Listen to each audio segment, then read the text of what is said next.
विजयजी वडट्टीवार यांना विनंती आहे की त्यांनी या सभेला संबोधित करावं.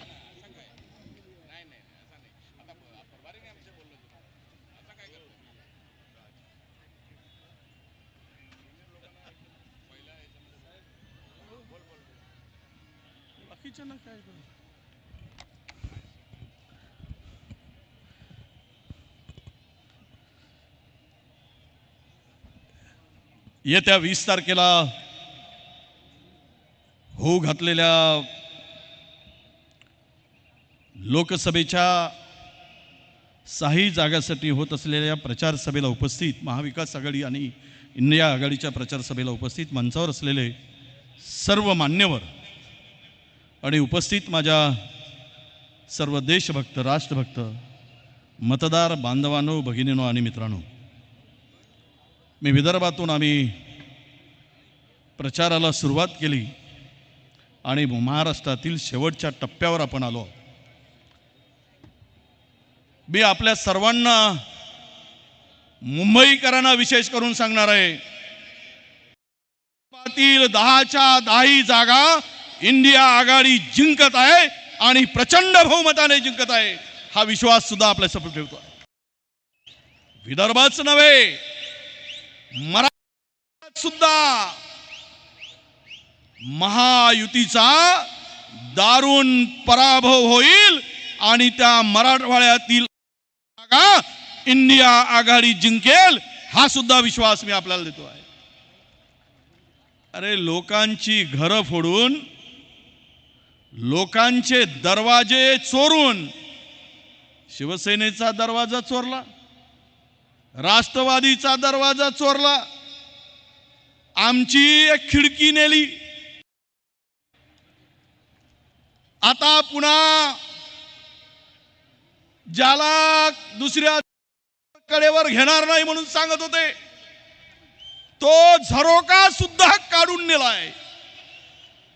म्हणजे दरवाजे चोरलेत, खिडक्याही चोरल्या आणि झरोकाही काढला. अरे, 10 वर्ष जर काम केलं असतात तर लोकांचा पक्ष फोडायची आवश्यकता पडली नसती. म्हणून तुमचं अपयश आणि पराभव हे इथेच दिसतो आहे. आणि महाराष्ट्र हा छत्रपती शिवरायांचं राष्ट्र. याच ठिकाणी तुमच्या पराजयाची कबर खोदली जाईल आणि इथेच तुम्हाला गाडून महाराष्ट्र देशामध्ये इंडिया आघाडीचा झेंडा फडकवल्याशिवाय राहणार नाही. हा विश्वास मी आपल्या सर्वांना देतो आहे. बांधवांनो, खरं तर आपले अनेक प्रश्न या ठिकाणी आहेत, परंतु आमचे मुखिया हे जरा भांबवलेल्या अवस्थेमध्ये आहेत. याचं कारणच असं आहे की मुद्दे आता त्यांच्याकडे काही राहिले नाहीत. 10 वर्ष आम्हाला अपेक्षा होती की 2014 मध्ये यांनी मतं मागितली, ती विकासाच्या नावानं मतं मागितली. 2019 मध्ये 5 वर्ष काम न केल्यामुळे शहीदाच्या नावानं मतं मागायची पाळी आली आणि 2024 मध्ये यांना भगवान के नाम दे दे बाबा म्हणायची पाळी आली. म्हणजे भीक मागायची पाळी आली. तरी पण लोक यांना साथ देत नाहीत. महाराष्ट्रातील मुंबईकरांनी ठरवलं आहे, पश्चिम महाराष्ट्रापासून आम्ही फिरून आलो, मुंबईच्या 6 जागा इंडिया आघाडी आणि महाविकास आघाडी जिंकेल, हे सर्वत्र वातावरण आहे. तुमची साथ मिळाली, हा जनतेचा उत्स्फूर्त प्रतिसाद. ही सभा जी होते आहे, मला विचारलं एकाने की म्हणे राज ठाकरे त्या सभेला जाणार आहेत. मी म्हणलं काय फरक पडेल, 19 मध्ये काय झालं, किती वेळा आपली भूमिका बदलवतात, त्यांना कोण व्हॅल्यू देईल. त्यांना फक्त एक सेलिब्रिटी म्हणून बघतात लोक. आमच्याकडे कुठला इव्हेंट असला तर आम्ही सेलिब्रिटीला बोलवतो, जाण्या येण्याचं तिकीट देतो, बंद पाकिटात बिदागी देतो आणि त्यांना रवाना करतो सन्मानानं. मला माहित नाही की बीजेपीनी या सेलिब्रिटीला बंद पाकिटमध्ये काय दिलं, जाण्या येण्याचा तिकीट दिलं की नाही हे मला माहित नाही, पण लोकांची भरपूर करमणूक करायसाठी भारतीय जनता पक्षाने एक सेलिब्रिटी मात्र आणला. एवढाच त्याचा अर्थ आहे. त्यांची करमणूक होणार आणि मत मात्र इंडिया आघाडीला मिळेल हा विश्वास मला वाटतो आहे. त्यासाठी आपल्याला विनंती आहे की पंतप्रधान 30 सभा 29 सभा महाराष्ट्रात मध्ये झालेल्या आहेत. काल परवा घाटकोपरची घटना झाली. प्रशासनाच्या अनास्थेचे बळी 16 लोकांना जीव गमवावा लागला.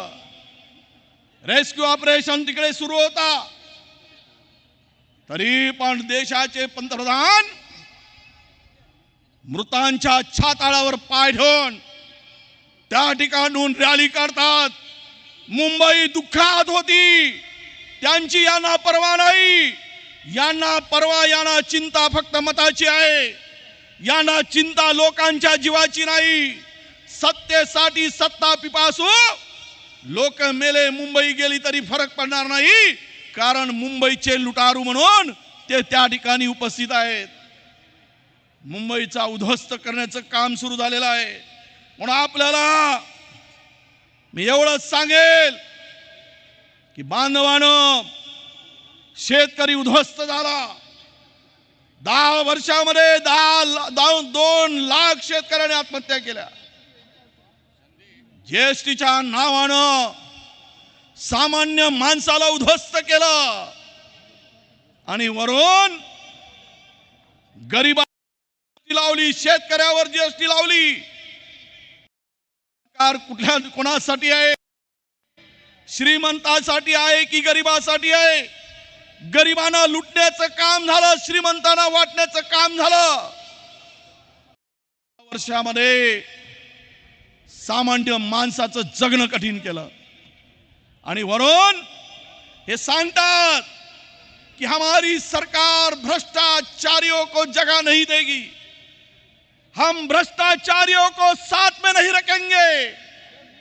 वारे मोदी साहब, 3 दिवसापूर्वी त्या ठिकाणी भोपाळला सांगतात कि राष्ट्रवादी ने 70,000 करोड़ रुपए का घोटाला किया आणि तिसऱ्याच दिवशी त्यांना बोलवून उपमुख्यमंत्री करतात. मला एकाने सांगितलं, म्हटलं काय झालं असेल? म्हटलं काही झालं नाही. त्या अजितला म्हटलं असेल, बेटा अजित इधर आ जा. कितना खाया?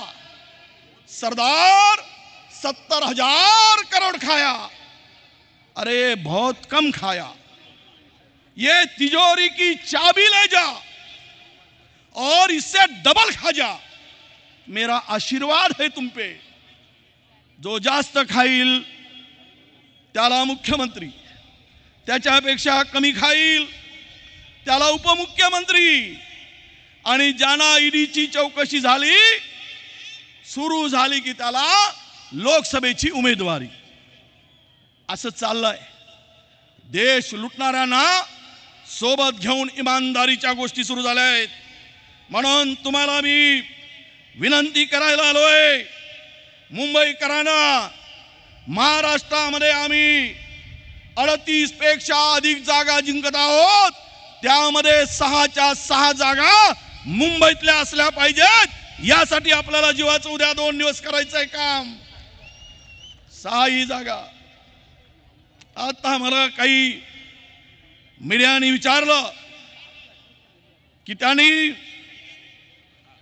तुमची सभा आणि त्यांची सभा. मी म्हटलं ही सभा विजयाचा संकल्प करणारी सभा आहे. ही सभा विजयाचा मुहूर्त मेळ रोवणारी सभा आहे. मला सांगितलं की राहुलजी आले नाहीत. राहुलजींनी 8,000 किलोमीटरचा प्रवास करून या देशातील लोकांची मनं जाणली. लोकांमध्ये जे विष पेरलं होतं, लोकांमध्ये, समाजामध्ये, धर्मामध्ये जी तेढ निर्माण करून त्यांनी समाज आणि देश विभागण्याचं काम केलं, ते जोडण्याचं काम राहुल गांधींनी केलेलं आहे. आणि तेच काम म्हणून राहुलजींनी महिन्याभरापूर्वी भारत जोडोच्या माध्यमातून या ठिकाणी आले होते. त्यामुळे ते आज उपस्थित राहिले नाहीत. पण राहुलजींनी मात्र संपूर्ण देशामध्ये नरेंद्र मोदींना सडो की पळो करून सोडला आहे. म्हणून त्यांना विकासावर बोलता येत नाही, तर ते केवळ भारत पाकिस्तान हिंदू मुसलमान मंदिर मस्जिद करत बसले आहेत. काय बोलावं? आमच्या जाहीरनाम्यावर बोललेत, कांग्रेस मंगलसूत्र निकाल लेगी, 2 भैंसे होगी तो 1 भैंस भी ले जाएगी. कुठून हा शोध आणतात माहित नाही. झूड तरी बोलावं किती बोलावं, खोट बोलावं किती बोलावं. आणि यांना खोटं बोलणं म्हणजे तोंड उघडलं की यांच्या मुखातून खोटेपणा निघतो. असा कोणीही यापूर्वी या देशामध्ये पाहिलं नाही. असे पंतप्रधान आपल्याला लागत आहेत.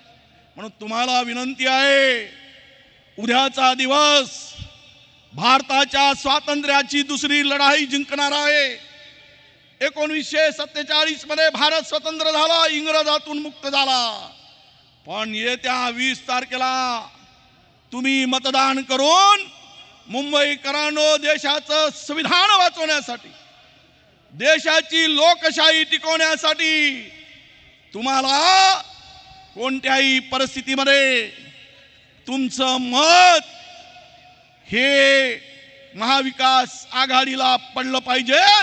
आणि दुसरी लढाई आपण जिंकण्यामध्ये आपल्या मताचा वाटा असला पाहिजे, हे आपण आता ठरवलं पाहिजे. म्हणून एक शायर कहते, शेवट सांगतो आणि माझं भाषण या ठिकाणी संपवतो. ज्या बाबासाहेबांनी तुम्हाला आम्हाला जो संविधान दिला आहे, त्या संविधानावर बाबासाहेबांना वंदन करतो की तो चंद्र सूर्य असेपर्यंत ते संविधान या आमच्या देशातील सर्वसामान्य माणसाचं रक्षण करत राहील, तो कवच म्हणून काम करत राहील. त्यामुळे संविधानाच्या रक्षणासाठी एक या महायुगपुरुषांनी आपल्याला ते कवच दिलाय, त्याचं रक्षण आपण करूया. बाबा, रुतबा मेरे सर को तेरे संविधान से मिला है. बाबा साहब, रुतबा मेरे सर को तेरे संविधान से मिला है. ये सम्मान भी मुझे तेरे संविधान से मिला है. अरे औरों को जो भी मिला होगा मुकद्दर से मिला होगा, हमें तो मुकद्दर भी बाबा तेरे संविधान से मिला है. आणि अशा संविधानाचं रक्षण करण्यासाठी तुम्ही आम्ही मिळून इंडिया आघाडीचा झेंडा आपण फडकवूया, असा विश्वास व्यक्त करतो. आणि शेवटचं सांगतो, लोग झूठ कहते हैं, जिंदा रहेंगे तो फिर मिलेंगे. लोग झूठ कहते हैं, जिंदा रहेंगे तो फिर मिलेंगे. हम कहते हैं, अरे मिलते रहोगे तो जिंदा रहोगे, मिलते रहोगे तो जिंदा रहोगे. म्हणून 20 तारखेला महाविकास आघाडीच्या पंजा मशाल या चिन्हाची बटन दाबून 6 उमेदवारांना प्रचंड बहुमताने विजय करा, अशी नम्र विनंती करतो, नतमस्तक होऊन विनंती करतो आणि माझ्या शब्दाला विराम देतो. धन्यवाद. जय हिंद, जय महाराष्ट्र, जय सेवा, जय भीम, सलाम वालेकुम, राम राम.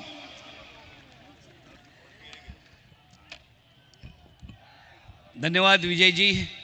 यानंतर मी आमंत्रित करतो शिवसेना उद्धव बाळासाहेब ठाकरे पक्षाचे नेते, खासदार आणि मुलुक मैदानी तोफ संजयजी राऊत यांना. त्यांनी या सभेला मार्गदर्शन करावे.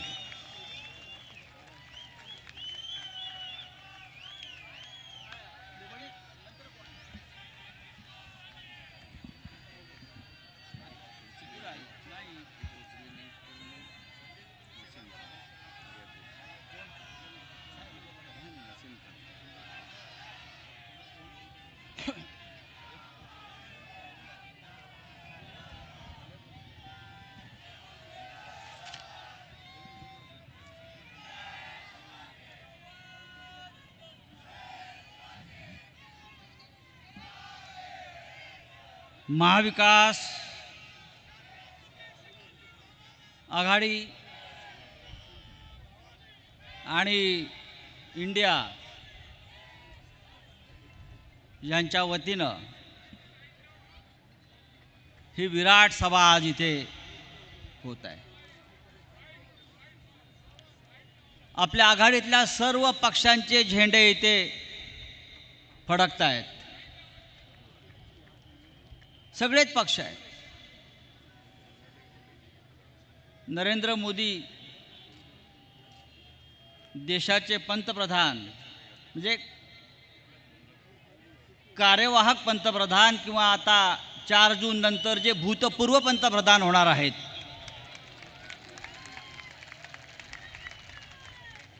त्यांची आज मुंबईत सभा आहे. मला कोणीतरी सांगितलं ही शेवटची सभा आहे.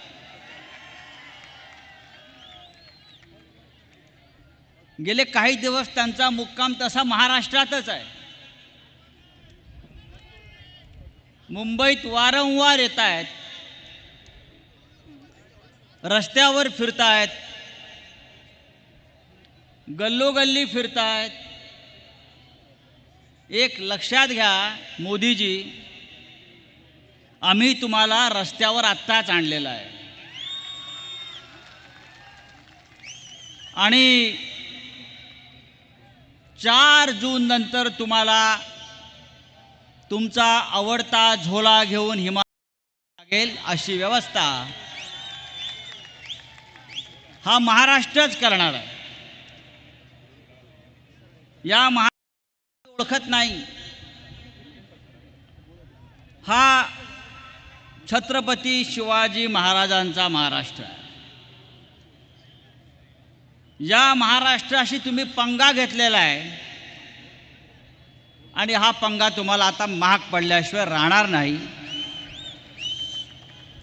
ही आजची सभा मोदींना गॅरंटी देते. मोदी सगळ्यांना गॅरंटी देत असतात. ही आजची सभा नरेंद्र मोदींना गॅरंटी देते, मोदी जी आप तो गयो, आप तो गयो. मोटा भाई, छोटा भाई, गांडा भाई, काय मोटा भाई, छोटा भाई, गांडा भाई, हा भाई, तो भाई. 4 जून नंतर कोणी राहत नाही. अरविंद केजरीवाल येतील. तुरुंगातून सुटून ते येत आहेत. त्यांच्याबरोबर संजय सिंग तेही तुरुंगातून सुटून आलेले आहेत आणि हे संजय राऊत सुद्धा तुरुंगातून सुटून आलेले आहेत. आता तुरुंग तुमची वाट पाहिल. तोच तुरुंग, तीच ईडी, तोच सीबीआय, त्याच कोठड्या आता भारतीय पक्ष असेल, त्यांच्याबरोबरचा बाजार असेल, ते आता सगळं तुमच्यासाठी आहे. भारत पक्ष हा एक चोर बाजार आहे, चोर बाजार. आणि त्या चोर बाजारामध्ये फक्त चोरीचा माल मिळतो. हमारे मुंबई में भी एक चोर बाजार है, आपको मालूम होगा. आपल्या मुंबईमध्ये एक चोर बाजार आहे. त्या भेंडी बाजारच्या पुढे अख्ख्या देशातले चोरलेला माल तिथे विकत मिळतो चकचकीत करून. तसा नरेंद्र मोदी आणि अमित शहानं इथे एक चोर बाजार निर्माण केलेला आहे. मी नरेंद्र मोदींच्या भाषणाची खरं म्हणजे आज आम्ही वाट पाहत होतो, पण अद्याप नरेंद्र मोदी शिवाजी पार्कला पोचलेले नाहीत. मी असंच ऐकलंय की नरेंद्र मोदी शिवतीर्थावर जाऊन हृदय सम्राट बाळासाहेब ठाकरे यांच्या स्मृतीस्थळाला जाऊन वंदन करणार आहेत. मोदीजी हे करू नका, बाळासाहेब ठाकरेंच्या आत्म्याला यातना होतील. ज्या मोदीनं शिवसेना माननीय बाळासाहेब ठाकरेंची शिवसेना तोडली फोडली विकत घेण्याचा प्रयत्न केला आणि उद्धव ठाकरे यांच्या नेतृत्वाखालील बाळासाहेब ठाकरेंच्या खऱ्या शिवसेनेला नकली शिवसेना म्हणण्याचं पाप केलं. अशा मोदीनं बाळासाहेब ठाकरे यांच्या स्मृतीस्थळावर जाऊन दुसरं मोठं पाप करू नये. बाळासाहेब ठाकरे यांचा आत्मा तुम्हाला शाप दिल्याशिवाय राहणार नाही आणि हा शाप तुम्हाला आधीच दिलेला आहे, लक्षात घ्या. नरेंद्र मोदी, अमित शहा आणि त्यांचे सगळे झुटों के सरदार यांनी गेल्या 10 वर्षामध्ये या देशामध्ये फक्त विष पेरण्याचं काम केलं. नरेंद्र मोदींनी काय केलं या देशासाठी? नरेंद्र मोदींनी या भारताला एक नवा मंत्र दिला. हा नवा मंत्र काय? या देशामध्ये एक नया मंत्र दिया नरेंद्र मोदी जी ने. काम धंधा मंदम मंदी प्रचंडम जिंदगी झंडम फिर भी घमेंडम. फिर भी घमंडम. 4 जून के बाद ये घमंड हम उतार देंगे मोदी जी. अब आपकी घमंड नहीं चलेगी.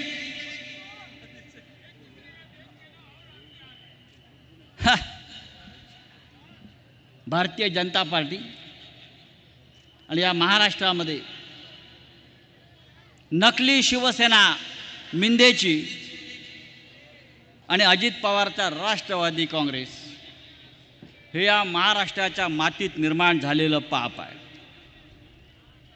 काय कालपर्यंत ज्या अजित पवारला आपण भ्रष्टाचारी म्हणून चक्की पिसिंगला पाठवत होतात त्याचं किसिंग आज मोदी घेत आहेत.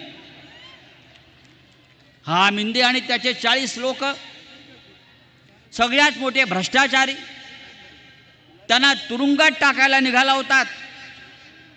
आज ते आपल्याबरोबर आपल्या व्यासपीठावर आहेत. मी नरेंद्र मोदींना विचारू इच्छितो, या देशामध्ये आपण भ्रष्टाचार मुक्त भारत करायला निघाला होतात. आज भ्रष्टाचार हाच तुमचा मंत्र झालेला आहे. भ्रष्टाचार करा, व्यभिचार करा, बलात्कार करा आणि भारतीय जनता पक्षामध्ये येऊन सत्ता मिळवा, अशा प्रकारचा एक संदेश आपण दिलेला आहे. हा देश हे सहन करणार नाही. महाराष्ट्रामध्ये माननीय उद्धव ठाकरे यांच्या नेतृत्वाखाली उत्तम चाललेलं सरकार यांनी पाडलं. कारण काय? तर आम्हाला विकास करायचा. विकास 2 ओळी तुम्हाला मी सांगतो. यांचा विकास कसा? दुसऱ्याची पोरं मांडीवर घेऊन यांना विकास करायचा आहे. नागपूरचा थकला म्हणून ठाण्याचा आणला. त्याच्याकडून होईना म्हणून बारामतीचा बघितला आणि तोही पुरेना म्हणून नांदेडवाल्यांचा हात धरला. आणि तरीही कमळाबाईच्या पोटी विकास काही जन्माला येत नाही. अशा प्रकारचे नामर्द लोक या महाराष्ट्रावर राज्य करताना मला दिसत आहेत. नरेंद्र मोदी असतील किंवा त्यांचे लोक असतील, गेल्या 10 वर्षात मुंबईची, महाराष्ट्राची त्यांनी प्रचंड लूट केली. आज ते महाराष्ट्रामध्ये कशा करता येत आहेत? उद्या त्यांना पुन्हा सत्ता हवी आहे. उद्या त्यांना पुन्हा इथे महाराष्ट्र लुटायचं आहे आणि उद्या त्यांना पुन्हा एकदा महाराष्ट्रावर घाव घालायचे आहेत, मुंबई तोडायची आहे. यासाठी त्यांना वारंवार महाराष्ट्रात यावं लागतं आहे की भविष्यामध्ये त्यांचं महाराष्ट्र खतम करण्याचे त्यांचं जे स्वप्न आहे ते फार भयंकर पद्धतीने त्यांना कृतीमध्ये उतरवायचं आहे. मित्रांनो, आपण सगळ्यांनी अत्यंत सावधपणे या वेळेला मतदान करायचं. महाविकास आघाडीमध्ये काँग्रेससारखा पक्ष असेल ज्याचं नेतृत्व राहुल गांधी करतात, राष्ट्रवादी काँग्रेस पक्ष ज्याचं नेतृत्व माननीय शरद पवार साहेब करतात, आणि शिवसेनेचं नेतृत्व माननीय उद्धव ठाकरे साहेब करतायत.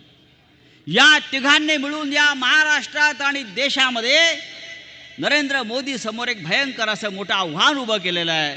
आणि नरेंद्र मोदी कोणत्याही परिस्थितीमध्ये 4 जून नंतर पंतप्रधान होत नाही अशा प्रकारचा आत्मविश्वास या देशामध्ये लोकात निर्माण केलेला आहे. आज महाराष्ट्रात जिथे जिथे नरेंद्र मोदी जातील तिथे तिथे शेतकरी त्यांना प्रश्न विचारतोय, कष्टकरी त्यांना प्रश्न विचारतोय. म्हणून नरेंद्र मोदींनी आता हिंदू मुसलमान, भारत पाकिस्तान हा त्यांचा आवडीचा खेळ सुरू केलेला आहे. त्याच्यामध्ये आपण पडता कामा नये. आपण शांतपणे पुढल्या 72 तासाच्या जो आपल्याला निवडणुकीचा कालखंड आहे, उद्या प्रचार संपतोय आणि आपल्याला निवडणुकीला सामोरं जायचं आहे. या देशातली ही निवडणूक ऐतिहासिक आहे. डॉक्टर बाबासाहेब आंबेडकर जे या महाराष्ट्राचे सुपुत्र, ज्यांनी अत्यंत गरिबीतून संघर्ष करून शिकून या देशाच्या घटनाकार म्हणून ज्यांना प्रतिष्ठा प्राप्त झाली, त्या डॉक्टर बाबासाहेब आंबेडकरांची घटना, राज्यघटना, संविधान हे खतम करून यांना 400 जागा निवडून आणून आंबेडकरांची घटना खतम करायची आहे. पण आपण कोणत्याही परिस्थितीत ते होऊ देता कामा नये. आणि विशेषतः महाराष्ट्रावर ही जबाबदारी जास्त आहे. उत्तर प्रदेश नंतर सगळ्यात मोठं राज्य, 48 लोकसभेचे खासदार निवडून देणारं राज्य म्हणजे महाराष्ट्र आहे. आणि आज संपूर्ण देश या महाराष्ट्राकडे अपेक्षेनं पाहतो आहे. आणि मला खात्री आहे की या 48 पैकी किमान 40 जागा महाविकास आघाडी जिंकते आहे आणि नरेंद्र मोदीचं जुलमी शासन हे उलथवून टाकते आहे. ही अशी भूमिका या महाराष्ट्रानं घेतलेली आहे. नरेंद्र मोदी आपल्या वयाची सप्टेंबर महिन्यात पूर्ण करतायत. आता आपली वेळ आहे वृद्धाश्रमात जाण्याची. या महाराष्ट्रामध्ये उत्तम वृद्धाश्रम आम्ही निर्माण केलेले आहेत. आम्ही आपल्याला त्या वृद्धाश्रमात पाठवल्याशिवाय राहणार नाही. आणि आपण तिथून त्यानंतर हा देश कशा प्रकारे आम्ही चालवतोय आणि पुढे नेतोय हे आपल्याला पाहता येईल. गेले 70 वर्ष या देशावर काँग्रेस पक्षानं राज्य केलं.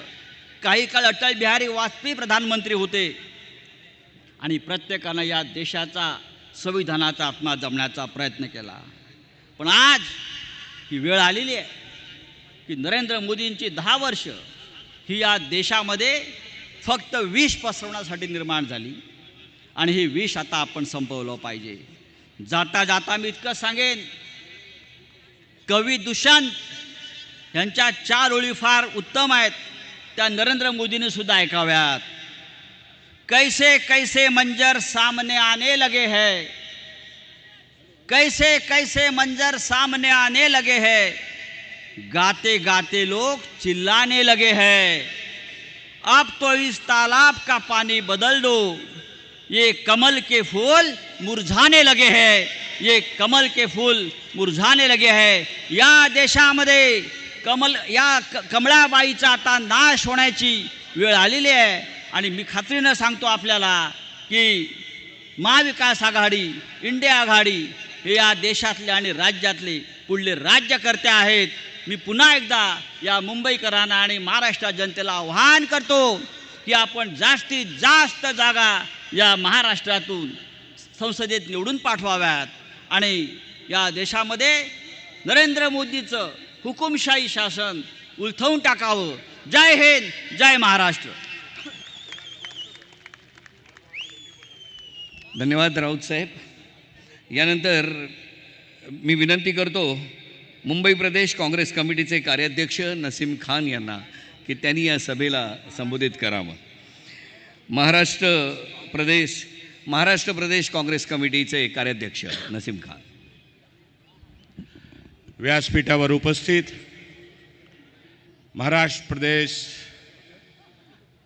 महाराष्ट्राचे आमचे प्रभारी, अखिल भारतीय काँग्रेसचे आमचे नेते रमेश चेन्नाथेलाजी, प्रांत अध्यक्ष ज्ञानाभाई पटोले, सुभाष देसाईजी, संजय राऊतजी आणि सर्व व्यासपीठ समोर बसलेले या मुंबईचे सर्व बंधू आणि भगिनींनो, तरुण मित्रांनो, प्रेसचे सर्व मित्र, आज आमच्या पूर्वी सर्वांनी आपण सर्वांना निवेदन केलेलं आहे आणि महाराष्ट्राची जनताचा जे नाळ आहे, जो महाराष्ट्राची जनताने जो निश्चित केलेला आहे की या मुंबई महाराष्ट्रासहित या देशामध्ये परिवर्तन घडवून आणायचं आहे, म्हणून महाविकास आघाडीचे सर्व उमेदवारांना भरघोस मतांना 20 तारीखला आपण सर्वांना निवडून द्यायचं आहे, असा निवेदन आमच्या सर्व नेत्यांनी केलेलं आहे. मित्रांनो, आज काय परिस्थिती आहे देशाची आम्हाला तुम्हाला सर्वांना जाणीव आहे. 10 वर्षापूर्वी कसे कसे प्रकारचे आश्वासन देण्यात आले. भाइयों और बहनों, माताओं, वोट देने जाना तो गैस सिलेंडर को मेरी बहनों नमस्कार करके जाना. जब त्यावेळी 400चा गॅस सिलेंडर होता, आता 1100चा वर गेलेला आहे. ही परिस्थिती, महागाई, बेरोजगारी, शेतकऱ्यांना दाम नाही, मालाचा दाम नाही, मजूर शेतकऱ्यांना काम नाही, तरुण बेरोजगारांना रोजगार नाही, ही परिस्थिती या देशामध्ये गेल्या 10 वर्षामध्ये निर्माण झालेली आहे. आणि हा देश, या देशाची जनता, महाराष्ट्राची जनता आता NDA सरकार आणि भारतीय जनता पक्षाच्या नेत्यांशी, देशाच्या पंतप्रधानाशी प्रश्न विचारत आहे की आमचे अच्छे दिवसचे काय झाले, आमचा रोजगारचा काय झाला, महागाई कमी का झाली नाही, शेतकऱ्यांना शेतीचा माल भाव का मिळाला नाही, असे अनेक प्रश्न, सीमाची सुरक्षा, आमचे जवान शहीद होत आहे, असे अनेक प्रश्न या देशाच्या जनताच्या समोर निर्माण झालेला आहे. ते काय उत्तर द्यायला तयार नाही. संजय राऊतजी म्हणले ते बरोबर आहे. हिंदुस्तान पाकिस्तान, हिंदू मुसलमान, शमशान कब्रिस्तान. आता तो संजय राउत जी, अब तो बहुत हो गया, अब इससे भी आगे बढ़ गए. लो जिहाद, लैंड जिहाद, अब ओट जिहाद लेके आ गए. 10 साल में इन्होंने क्या काम किया, देश का विकास कहां गया, महंगाई का क्या हुआ, बेरोजगारी कहीं दूर क्यों नहीं हुई. मुंबई की सारी कंपनियां गुजरात में ले जाके मुंबईकरों को बेरोजगार करके रखा. इसके बारे में भारतीय जनता पार्टी जवाब नहीं देती है. तख्त बदल दो, ताज बदल दो, गद्दारों का राज बदल दो. जो सरकार निकम्मी है वो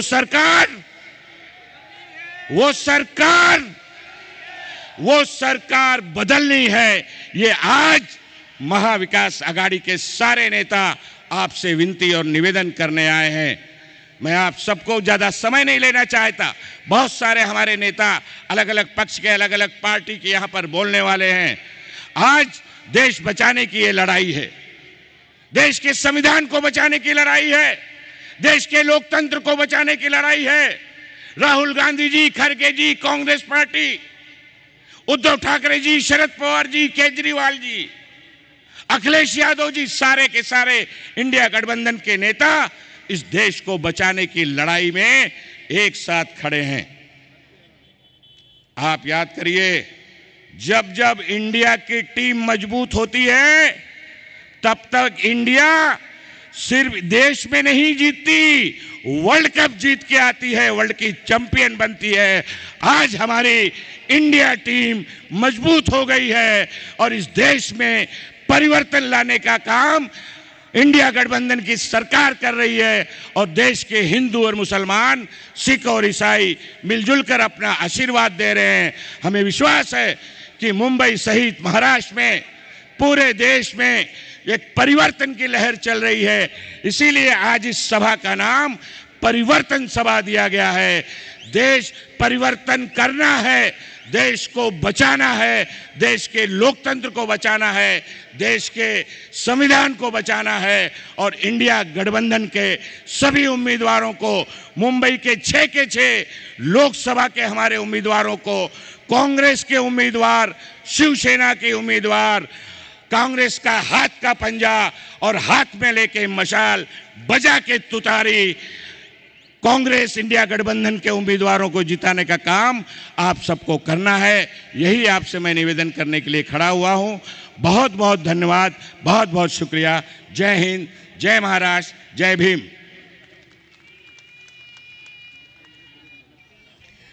धन्यवाद नसीमजी।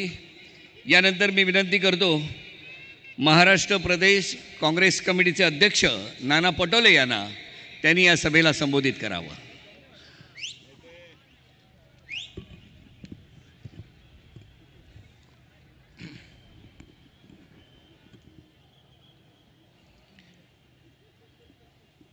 जय शिवाजी, जय शिवाजी। सर्वप्रथम छत्रपती शिवाजी महाराजांच्या आमच्या दैवताला स्मरण करून शाहू फुले आंबेडकर विचाराला अभिवादन करून आज या मुंबईमधील 6 लोकसभा क्षेत्रातील महाविकास आघाडीच्या उमेदवाराच्या प्रचाराच्या निमित्तानं उपस्थित झालेले काँग्रेस पक्षाचे सगळे नेते, शिवसेना पक्षाचे सगळे नेते, कम्युनिस्ट पक्षाचे नेते, आप समाजवादी अशा सगळ्या इंडिया महागठबंधनचे सगळे नेते मंचावर उपस्थित असलेले माझ्या सगळ्या माता बहिणी, आमचे सगळे वडीलधारी मंडळी, युवक मित्र आणि पत्रकार बंधू, खरं तर भाजप ज्या पद्धतीनं या देशामध्ये गेल्या 10 वर्ष प्रचार करत होती की मोदीला पर्याय काय, पण एका तुमच्यातल्या आमच्यातल्या जनतेच्या मनातला नेता राहुल गांधी त्यांनी ज्या दिवशी निर्णय केला की कन्याकुमारी ते काश्मीर मी पदयात्रा करणार, ज्याप्रमाणे भय भीती केंद्रीय तपास यंत्रणेच्या माध्यमातून निर्माण करून जाती जातीमध्ये धर्माधर्मामध्ये वाद निर्माण करून या देशाला तोडण्याचं काम केंद्रातल्या तानाशा नरेंद्र मोदीच्या सरकारने सुरू केलं आणि त्याचं खरं उत्तर महात्मा गांधीच्या विचारांनी देण्याचा एक संकल्प आदरणीय राहुल गांधीजींनी केला आणि त्याला पूर्णत्वास नेलं। त्याचप्रमाणे मणिपूरमध्ये तिथल्या महिलांवर जो अत्याचार केंद्रामध्ये बसलेलं असलेलं धृतराष्ट्राचं सरकार आणि त्याचप्रमाणे भाजपचं मणिपूरचं सरकार महिलांवर अत्याचार होत असताना, त्यांची नग्न ढिंड काढत असताना, त्यांची अब्रू लुटत असताना आणि त्यांना जिवंत पेटवत असताना त्याचा आवाजही सुद्धा देशामध्ये पोहोचू देण्याचं न पोहोचू देण्याचं काटकारस्थान ज्या पद्धतीनं केंद्रातल्या नरेंद्र मोदीच्या सरकारने केला आणि तोही आवाज घेऊन मणिपूर ते मुंबई राहुल गांधीजींनी पदयात्रा सुरू केली आणि देशामध्ये एक वातावरणाची निर्मिती झाली। लोकांमध्ये हिंमत आली की या देशाचं संविधान आणि लोकशाही वाचवायची असेल तर इंडिया आघाडी हाच एक पर्याय आहे आणि नरेंद्र मोदीचं भाजप प्रणित तानाशाहचं सरकार या देशातून उघडून लावण्याचा संकल्प देशातल्या लोकांनी केला। 5 टप्प्यामध्ये विदर्भ, 5 टप्प्यामध्ये महाराष्ट्र। आम्हाला वाटत होतं की महाराष्ट्रामध्ये भाजपचं सरकार कायदा सुव्यवस्था चांगला असेल म्हणून महाराष्ट्रामध्ये 1 टप्पा नाही तर 2 टप्प्यामध्ये निवडणुका होती। 3-4 ठिकाणी सभेला गेलो, तसं मुंबईच्या लोकांनी निवडणूक हातात घेतली, तसं विदर्भामध्ये त्याची सुरुवात झाली। विदर्भ, मराठवाडा, पश्चिम महाराष्ट्र, उत्तर महाराष्ट्र, आपण पाहिलं असेल की नंदुरबारमध्ये प्रियंकाजीची सभा झाली। अफाट जनतेचा सागर त्या भर उन्हामध्ये, रखरखत्या उन्हामध्ये प्रियंका गांधीच्या सभेला उपस्थित झाला आणि त्या माध्यमातून उत्तर महाराष्ट्रामध्ये वातावरणाची निर्मिती झाली आणि जेवढं चौथ्या टप्प्यातल्या निवडणुका झाल्या त्या महाविकास आघाडीच्या बाजूने निर्णय आपल्याला पाहायला मिळतो. मग उद्धवजीची सभा असेल, शरद पवार साहेबांची सभा असेल, राहुल गांधींच्या सभा असतील, जनतेने त्या ठिकाणी मोठ्या प्रमाणात स्वयंपूर्तेनं सहभाग दाखवला. कधी नव्हे नरेंद्र मोदी 2019 मध्ये फक्त 14 सभा घेतल्या, पण आता सभावर सभा. 2 दिवसा पहिले मुंबईमध्ये ते आलेत. रोड शोच्या नावाने मुंबईतले लोक जमा होत नाही म्हणून गुजरातचे लोक आणलेत आणि रोड शोच्या नावानं मुंबईकरांना वेठीस पकडण्याचं पाप 2 दिवसाच्या पहिले नरेंद्र मोदींनी केलं आणि लोकांमध्ये मोठा उद्रेक झाला. घाटकोपरच्या घटनेमध्ये थोड्या सुद्धा संवेदना या देशाच्या प्रधानमंत्र्यांच्या मनात नसाव्यात. राज्यातल्या खोक्याच्या सरकार तर नाहीच. म्हणजे आता होल्डिंगचा पण माफिया या राज्यातल्या सरकारने निर्माण केलं.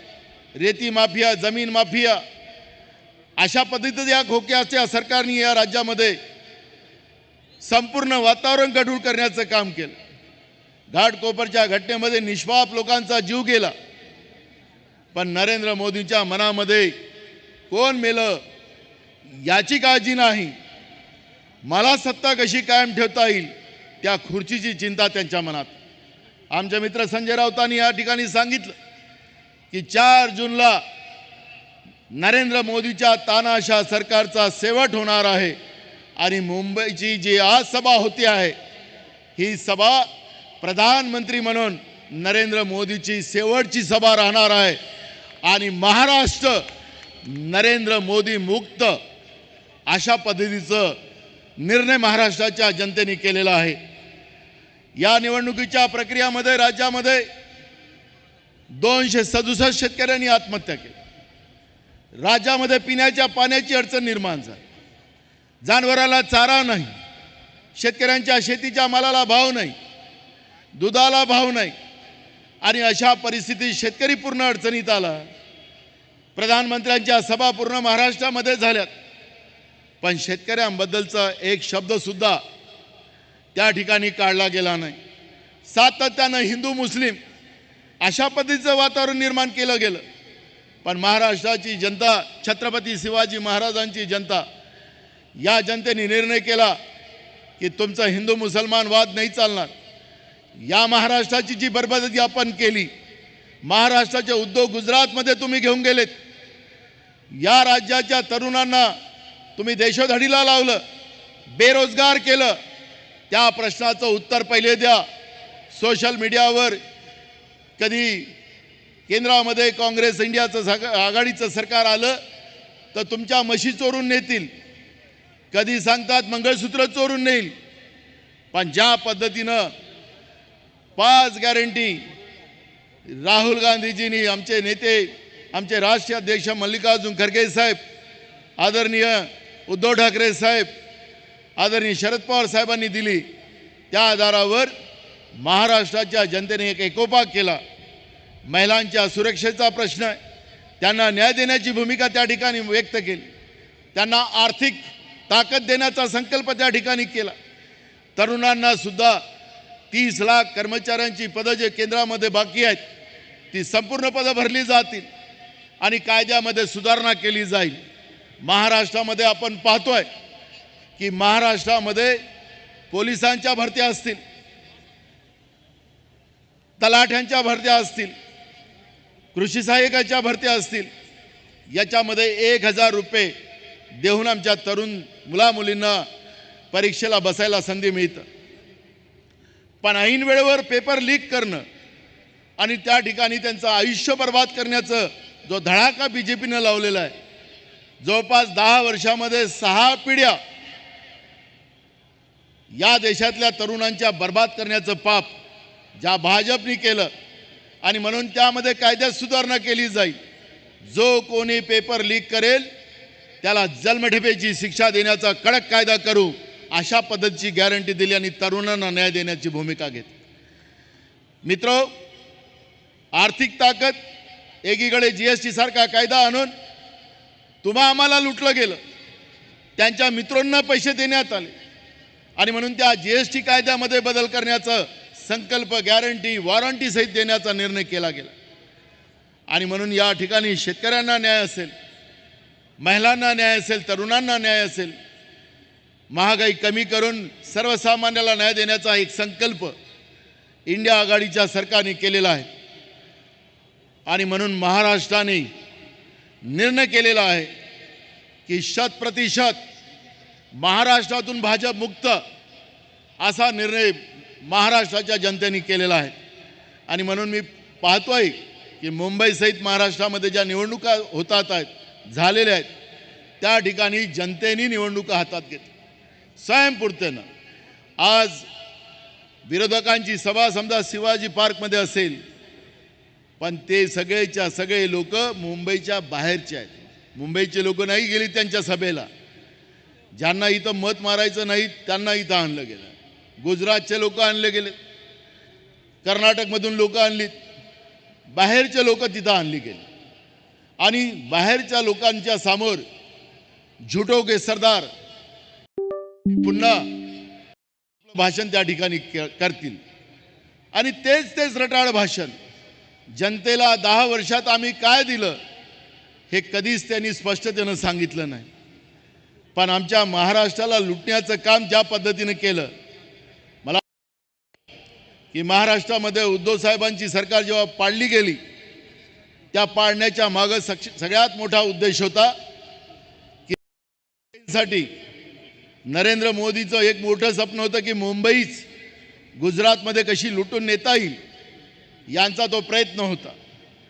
जवळपास 65% हिस्सा महाराष्ट्राच्या तिजोरीतून देऊन बुलेट ट्रेन करायचा, कारण त्याचा सगळ्यात जास्त भाग जो आहे तो गुजरातमध्ये आहे. या ठिकाणी पालघरमधल्या आमच्या आदिवासींचं जीवन उद्ध्वस्त केलं, तिथलं निसर्ग संपवला, बुलेट ट्रेनच्या माध्यमातून राज्याची तिजोरी लुटली आणि तिजोरी लुटून बुलेट ट्रेन करण्याचा निर्णय. कारण की एकीकडे लोक कोविडमध्ये मरत होते, एकीकडे कोविड जे कोणी आपण त्यावेळेस निर्णय झाला होता की ज्या परिवारामध्ये जे कोणी मृत्युमुखी पडले त्या कुटुंबाला पैसे दिले गेले पाहिजे. पण जेव्हा खोक्याचं सरकार आलं, दोघंच लोक त्यावेळेस मंत्रिमंडळात होते, एक एकनाथ शिंदे आणि देवेंद्र फडणवीस. या दोघांच्या मंत्रिमंडळाने पहिला जो निर्णय घेतला त्या बुलेट ट्रेनसाठी पैसे पहिले रिलीज केले. बाकीचं महाराष्ट्रातले दुसरे काही प्रश्न नव्हते, कारण की उद्धवजींनी ज्यावेळेस काटकसरीने या राज्यात सरकार चालवत होते, कोविडमध्ये लोकांना मदत करण्याची भूमिका केली, लोकांचा जीव वाचवला जात होता. आणि हे गुजरातचे रेमडेसिवीरचं ब्लॅकमेल करणाऱ्या त्या गुजराती व्यापाऱ्यांना वाचवण्यासाठी त्यावेळेचे विरोधी पक्ष नेते देवेंद्र फडणवीस आणि दुसरे हे दोघंच्या दोघं रात्री 2 वाजता त्या ब्लॅकमेल करणाऱ्या ब्लॅक मार्केटिंग करणाऱ्या रेमडेसिवीर चोर जो गुजरातचा होता डाकू, त्याला सोडवण्यासाठी हे 2 वाजता पोहोचले. एकीकडे लोकांचा जीव धोक्यात आहे. मुश्किलनं 150 रुपयाला मिळणारं इंजेक्शन 50-50 हजार रुपयाला, 1-1 लाख रुपयाला रेमडेसिवीर इंजेक्शन त्या काळात दिलं जात होतं. आणि एकीकडे आपण पाहतोय की आपल्या त्यावेळेचे विरोधी पक्षनेते त्याला वाचवण्यासाठी फिरत होते. लोक मेलीत तरी त्याचा काही घेणं देणं नाही. आपण पाहतोय की कोरोनाच्या आजारावर आता मोठ्या प्रमाणात चर्चा होते. जे आपल्याला वॅक्सिनेशन दिलं त्या वॅक्सिनेशनचे सुद्धा आता परिणाम जाणवतात. त्यावेळेस देशाचे प्रधानमंत्री फार जोरानं सांगत होते की तुम्हाला ते वॅक्सिनेशन घेतलंच पाहिजे, तुम्हाला प्रवास करता येणार नाही. आणि त्याच कंपनीच्याकडून निवडणूक फंड गोळा करण्याचं काम या लोकांनी केलं. आता त्या वॅक्सिनेशनचे परिणाम जाणवायला लागलेत. डॉक्टरांनी सांगायला सुरुवात केली आणि त्यामध्ये रक्त गोठणं, हार्टफेल होणं, कॅन्सरसारख्या बिमाऱ्या होणं, लोकांचा जीव जातो आहे. तरुण मुलं मुली मरतात आहेत. पण मोदीजी त्या ठिकाणी बोलायला तयार नाही. त्या ज्यावेळेस आपण वॅक्सिनेशन घेतलं त्याच्यातही फोटो आपला टाकायला ते विसरले नाही. त्याच्यातही फोटो, संडासामध्येही फोटो छापण्यामध्ये त्यांना कोणीच पकडू शकत नाही. म्हणजे प्रत्येक ठिकाणी एकीकडे आपण पाहिलं की कृषी केंद्र जे असतात शेतकऱ्यांसाठी त्या ठिकाणी खत, बियाणं वगैरे मिळतं तिथं पण आपला फोटो लावला. म्हणजे खत महाग केलं, स्वस्त केलं नाही, पण तिथंही आपला फोटो लावला. पेट्रोल पंपवरही त्यांचे फोटो त्या ठिकाणी पाहायला मिळायचे. मी पेट्रोलच्या किमती वाढवल्या, बघा तुम्हाला कसं बेवकूफ बनवलं. ज्यांनी 10 वर्ष आपल्याला खोटं बोलून या देशामध्ये सत्तेचा दुरुपयोग केला, अशा नरेंद्र मोदीच्या भाजपच्या सरकारला आपल्या मुंबईकरांनी आता निर्णय केला पाहिजे की यांना कायम तडीपार सत्तेतून करायचा निर्णय आपल्याला करावा लागणार. आपल्या मुंबईमध्ये 4 ठिकाणी मशालचं चिन्ह आहे आणि मुंबईमध्ये 2 ठिकाणी पंजाचं निशाण आहे. आता तिथेही हे गडबड करण्याचा प्रयत्न करतात. काय नकली लोक उभे करता येईल का, मग त्याला कसं ते सिंबल लावता येईल. आपल्याला सतर्कतेनं त्या ठिकाणी मतदान करावं लागणार आहे. पंजाचं ठीक आहे, पण मशालमध्ये आपल्याला मुंबईमध्ये त्याची शिकवणी करून बरोबर मतदानाला शिकवून आपल्याला त्या ठिकाणी कुठल्या नंबरवर तो मतदान आहे हे सांगण्याचं कामसुद्धा आपल्याला करावं लागणार. कारण की हे लोक मतविभाजन कसं करता येईल, धर्माच्या आधारावर कसं या ठिकाणी लोकांचं विभाजन करता येईल आणि मतदान याच्यामध्येही गडबड कशी करता येईल याचा प्रयत्न हे लोक करतील. आणि म्हणून मी आपल्या सगळ्यांना सांगतो की या देशाचं संविधान आणि लोकशाही वाचवण्यासाठी आपण सगळेजण कटिबद्ध आहोत. त्याच्यासाठी इंडिया आघाडीची निर्मिती झालेली आहे आणि तुम्हाला आम्ही विश्वास देतो की या महाराष्ट्राला आणि देशाला सुरक्षित ठेवण्यामध्ये महाराष्ट्राच्याच लोकांचा त्याच्यामध्ये सिंहाचा वाटा ठरला पाहिजे.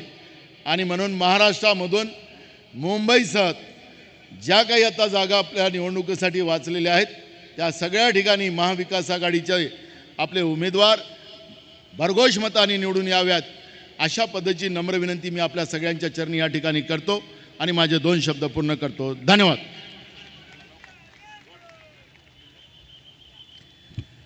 धन्यवाद नाना पटोलेजी. यानंतर राष्ट्रीय जनता दलचे अध्यक्ष तेजस्वी यादव यांनी आपणा सर्वांसाठी एक संदेश पाठवलेला आहे. तो संदेश आपण स्क्रीनवरती बघणार आहोत. मैं बिहार और पूर्वांचल के लोगों से अपील करना आवाज चाहता हूं कि 2024 के लोकसभा चुनाव में इंडिया गठबंधन एनसीपी शरद पवार जी की पार्टी, शिवसेना उद्धव बाला साहब ठाकरे जी की पार्टी, कांग्रेस पार्टी को आप लोग बहुमूल्य वोट दे करके विजयी बनाने का काम करें और देश के संविधान, लोकतंत्र, आरक्षण को बचाने के लिए और गरीबी, महंगाई, बेरोजगारी से मुक्ति पाने के लिए चुने. बहुत बहुत धन्यवाद. जय हिंद, जय महाराष्ट्र.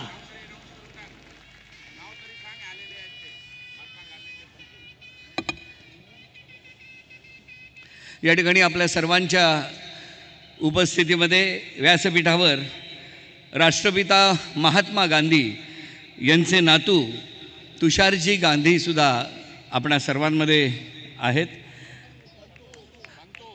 राष्ट्रपिता महात्मा गांधींचे पंटू तुषार गांधीजी या ठिकाणी आहेत.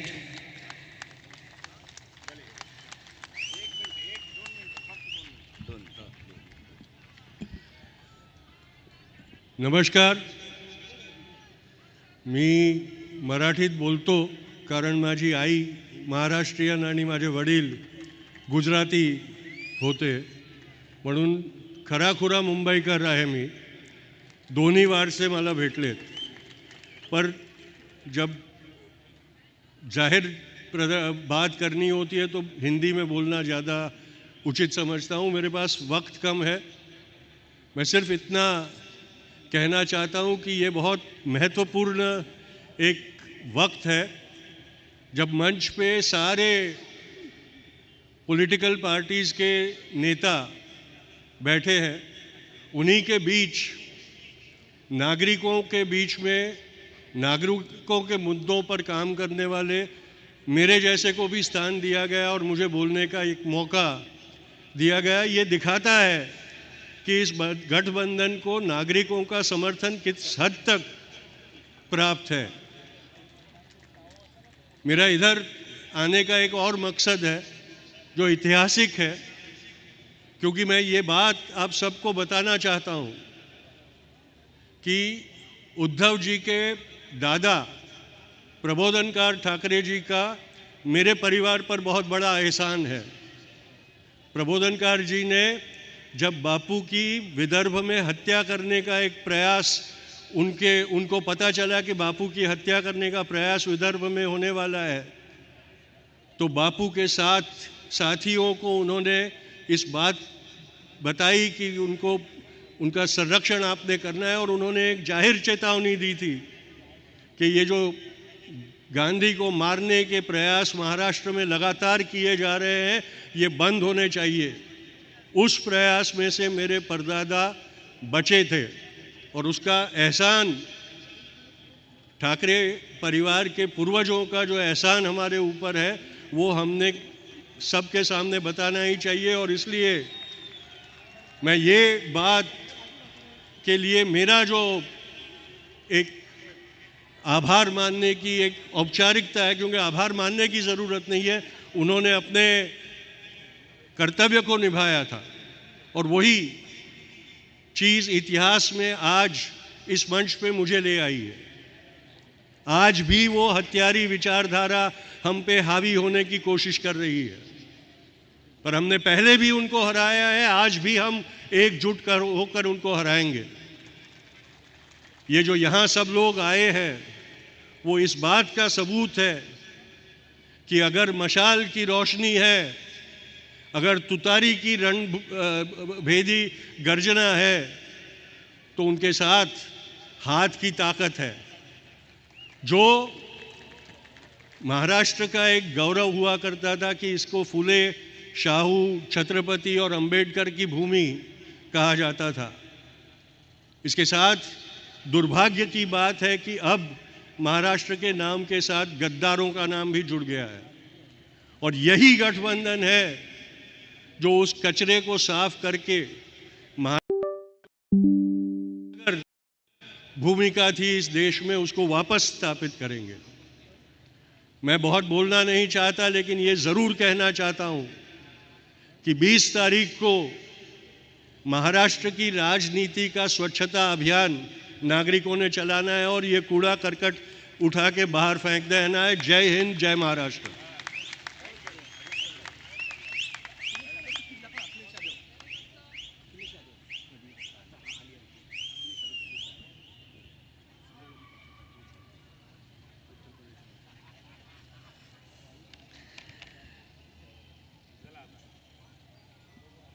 इंडिया महाविकास आघाडी यामध्ये शिवसेना उद्धव बाळासाहेब ठाकरे, काँग्रेस पक्ष, राष्ट्रवादी काँग्रेस पक्ष शरदचंद्र पवार, आप, समाजवादी पक्ष, शेतकरी कामगार पक्ष, राष्ट्रीय Janata Dal, Republican party of India, स्वाभिमानी रिपब्लिकन पक्ष, यूथ रिपब्लिकन, भारतीय कम्युनिस्ट पार्टी, समाजवादी गणराज्य पक्ष, भारतीय कम्युनिस्ट पार्टी, मार्क्सवादी लिबरेशन, भारतीय कम्युनिस्ट पार्टी मार्क्सवादी, अशा सर्व पक्षांची ही इंडिया महाविकास आघाडी। आणि आता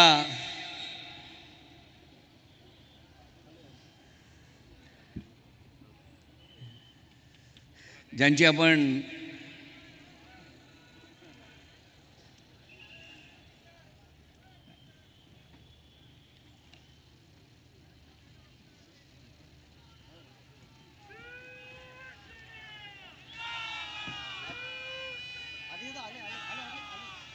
जय श्री राम, जय श्री राम।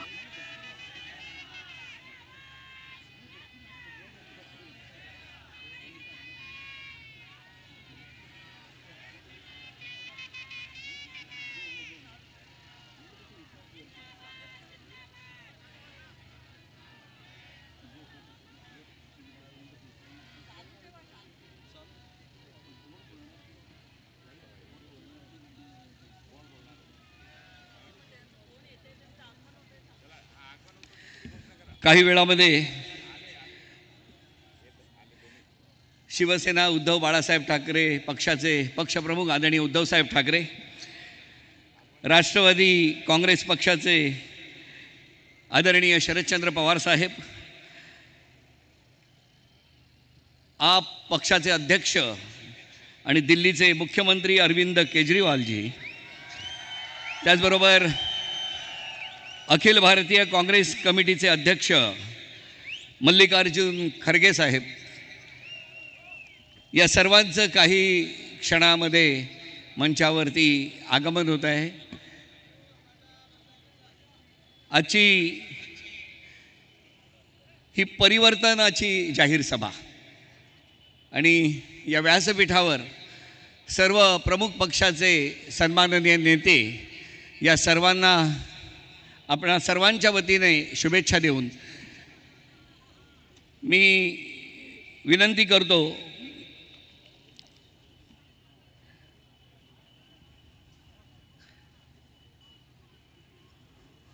महाराष्ट्राचे प्रभारी आणि भारतीय काँग्रेस कमिटीचे जनरल सेक्रेटरी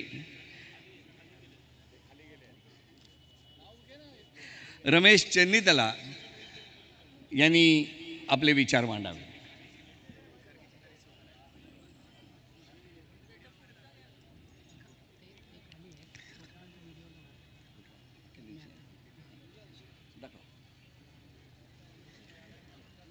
अखिलेशजी यादव यांनी एक संदेश पाठवलेला आहे, तो आपण बघूया स्क्रीनवरती. नमस्कार, मैं महाविकास अघाड़ी के पक्ष में आप सभी लोगों से मतदान के लिए अपील कर रहा हूं. महाविकास अघाड़ी जो चुनाव मैदान में है, शिवसेना उद्धव बाला साहब ठाकरे और दूसरे हमारे साथी शरद पवार जी, उनका दल, मुझे पूरा भरोसा है कि इस चुनाव में लोकतंत्र बचाने के लिए, संविधान को बचाने के लिए, देश की तरक्की और खुशहाली के लिए महाविकास अघाड़ी के पक्ष में उद्धव बाला साहब ठाकरे, उनकी पार्टी, शरद पवार जी, उनकी पार्टी के पक्ष में आप सब लोग मिलकर के ज़्यादा से ज़्यादा मतदान करेंगे. आपके मतदान से ही लोकतंत्र बचेगा. आप सभी से अपील है कि इंडिया गठबंधन के जितने भी सहयोगी दल हैं, उनके पक्ष में मतदान कर करके लोकतंत्र बचाने की लड़ाई लड़ें, संविधान बचाने की लड़ाई लड़ें, बाबा साहब भीमराव अम्बेडकर जी का दिया हुआ संविधान की रक्षा करने का काम करें. इंडिया गठबंधन और उसके सहयोगी दलों का आप सब लोग सहयोग करना, मैं यही आपसे निवेदन और अपील करना चाहता था. आप सबका बहुत बहुत धन्यवाद. आणि आता आपण ज्या क्षणाची आतुरतेने वाट बघत होतो, अखिल भारतीय काँग्रेस कमिटीचे अध्यक्ष मल्लिकार्जुन खरगे साहेब, त्याचबरोबर शिवसेना उद्धव बाळासाहेब ठाकरे पक्षाचे आदरणीय पक्षप्रमुख उद्धवसाहेब ठाकरे यांचं या व्यासपीठावर आपल्या सर्वांच्या उपस्थितीत आपण स्वागत करत आहोत. दुष्ट शक्ती जाळण्या, मार्ग स्पष्ट दाबण्या, पेटू दे शिवसेनेची मशाल. शिवसेनेची मशाल.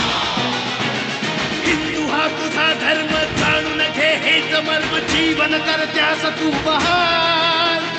दुष्ट शक्ती जाळण्या, मार्ग स्पष्ट दाबण्या, शिवसेनेची पेटली मशाल.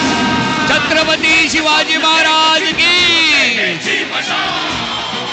भारत माता की. शिवसेना उद्धव बाळासाहेब ठाकरे यांचं चिन्ह मशालच निवडा. शिवसेनेची मशाल.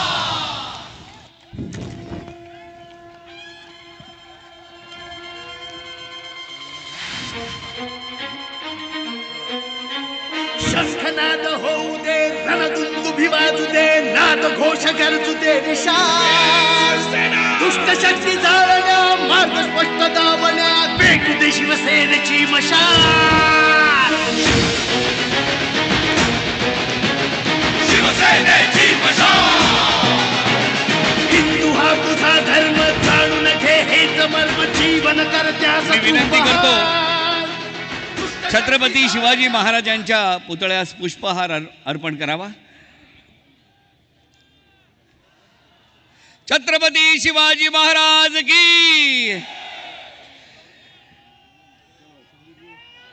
त्याचबरोबर भारतीय घटनेचे शिल्पकार डॉक्टर बाबासाहेब आंबेडकर यांच्या प्रतिमेस पुष्पहार अर्पण करण्यात येत आहे. यानंतर छत्रपती शाहू महाराजांच्या प्रतिमेचं पूजन या ठिकाणी या मंचावर होत आहे.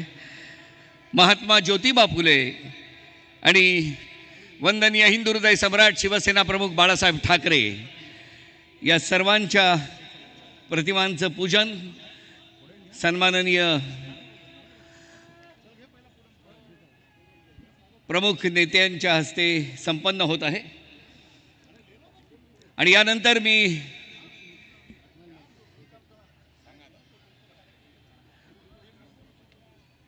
या प्रतिमा पूजनानंतर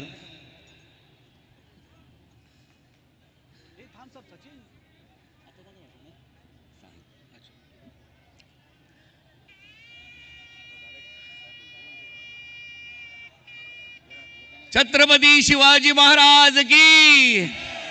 भारत माता की. आणि मी विनंती करतो शिवसेना उद्धव बाळासाहेब ठाकरे पक्षाचे पक्षप्रमुख उद्धव साहेब ठाकरे यांना त्यांनी या सभेला संबोधित करावं.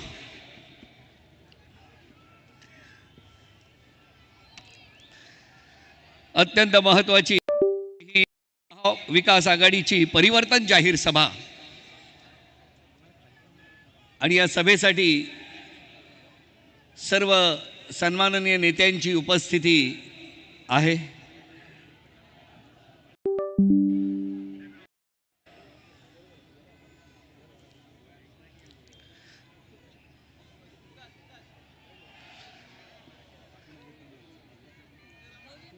वंदनीय हिंदू हृदय सम्राट शिवसेना प्रमुख बाळासाहेब ठाकरे यांचा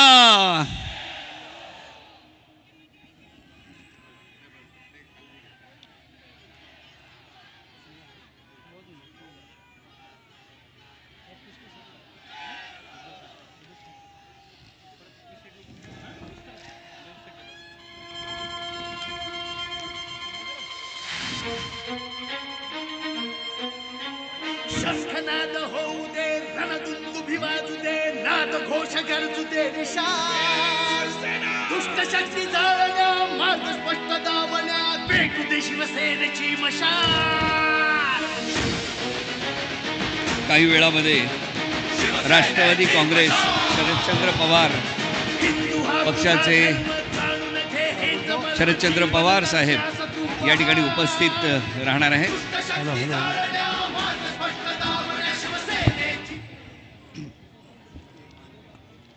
माननीय खरगे साहेब, व्यासपीठावरील सर्व मान्यवर आणि जमलेल्या माझ्या तमाम देशभक्त बांधवांनो, भगिनींनो आणि मातांनो,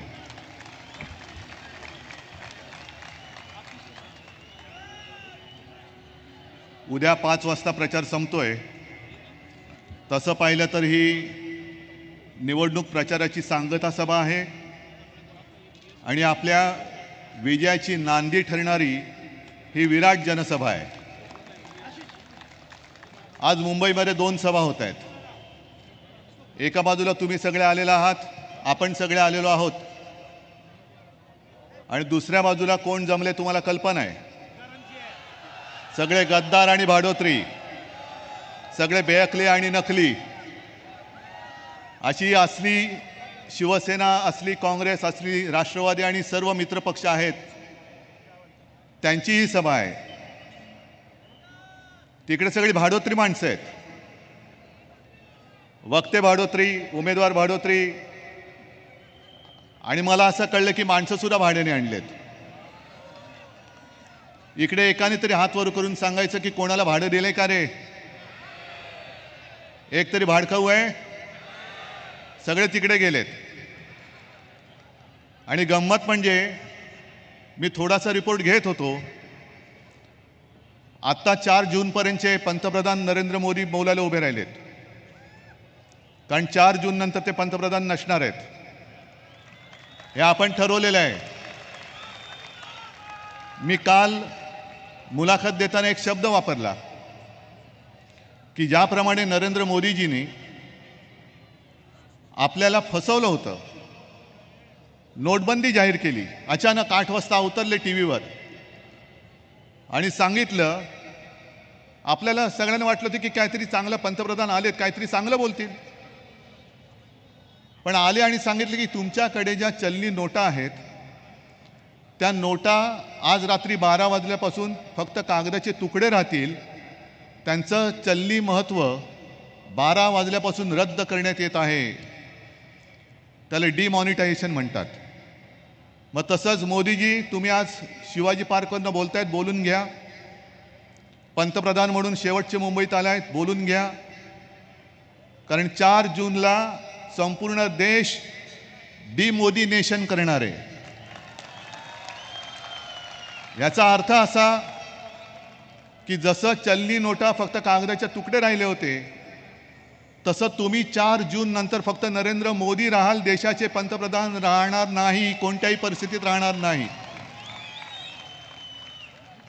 मला काही वेळेला कीव येते काही लोकांची. काय लोक जमवतात, जणू काही देशातले सगळे प्रश्न संपलेत, महागाई कमी झालेली आहे, सगळ्यांना रोजगार मिळालेला आहे, सगळे खाऊन पिऊन ढेकर देऊन सुस्त पडलेत, अशा एका वातावरणात हे लोक राहत आहेत. चीन तिकडे ढेंगेमध्ये घुसलाय, आडवा तिडवा घुसलाय.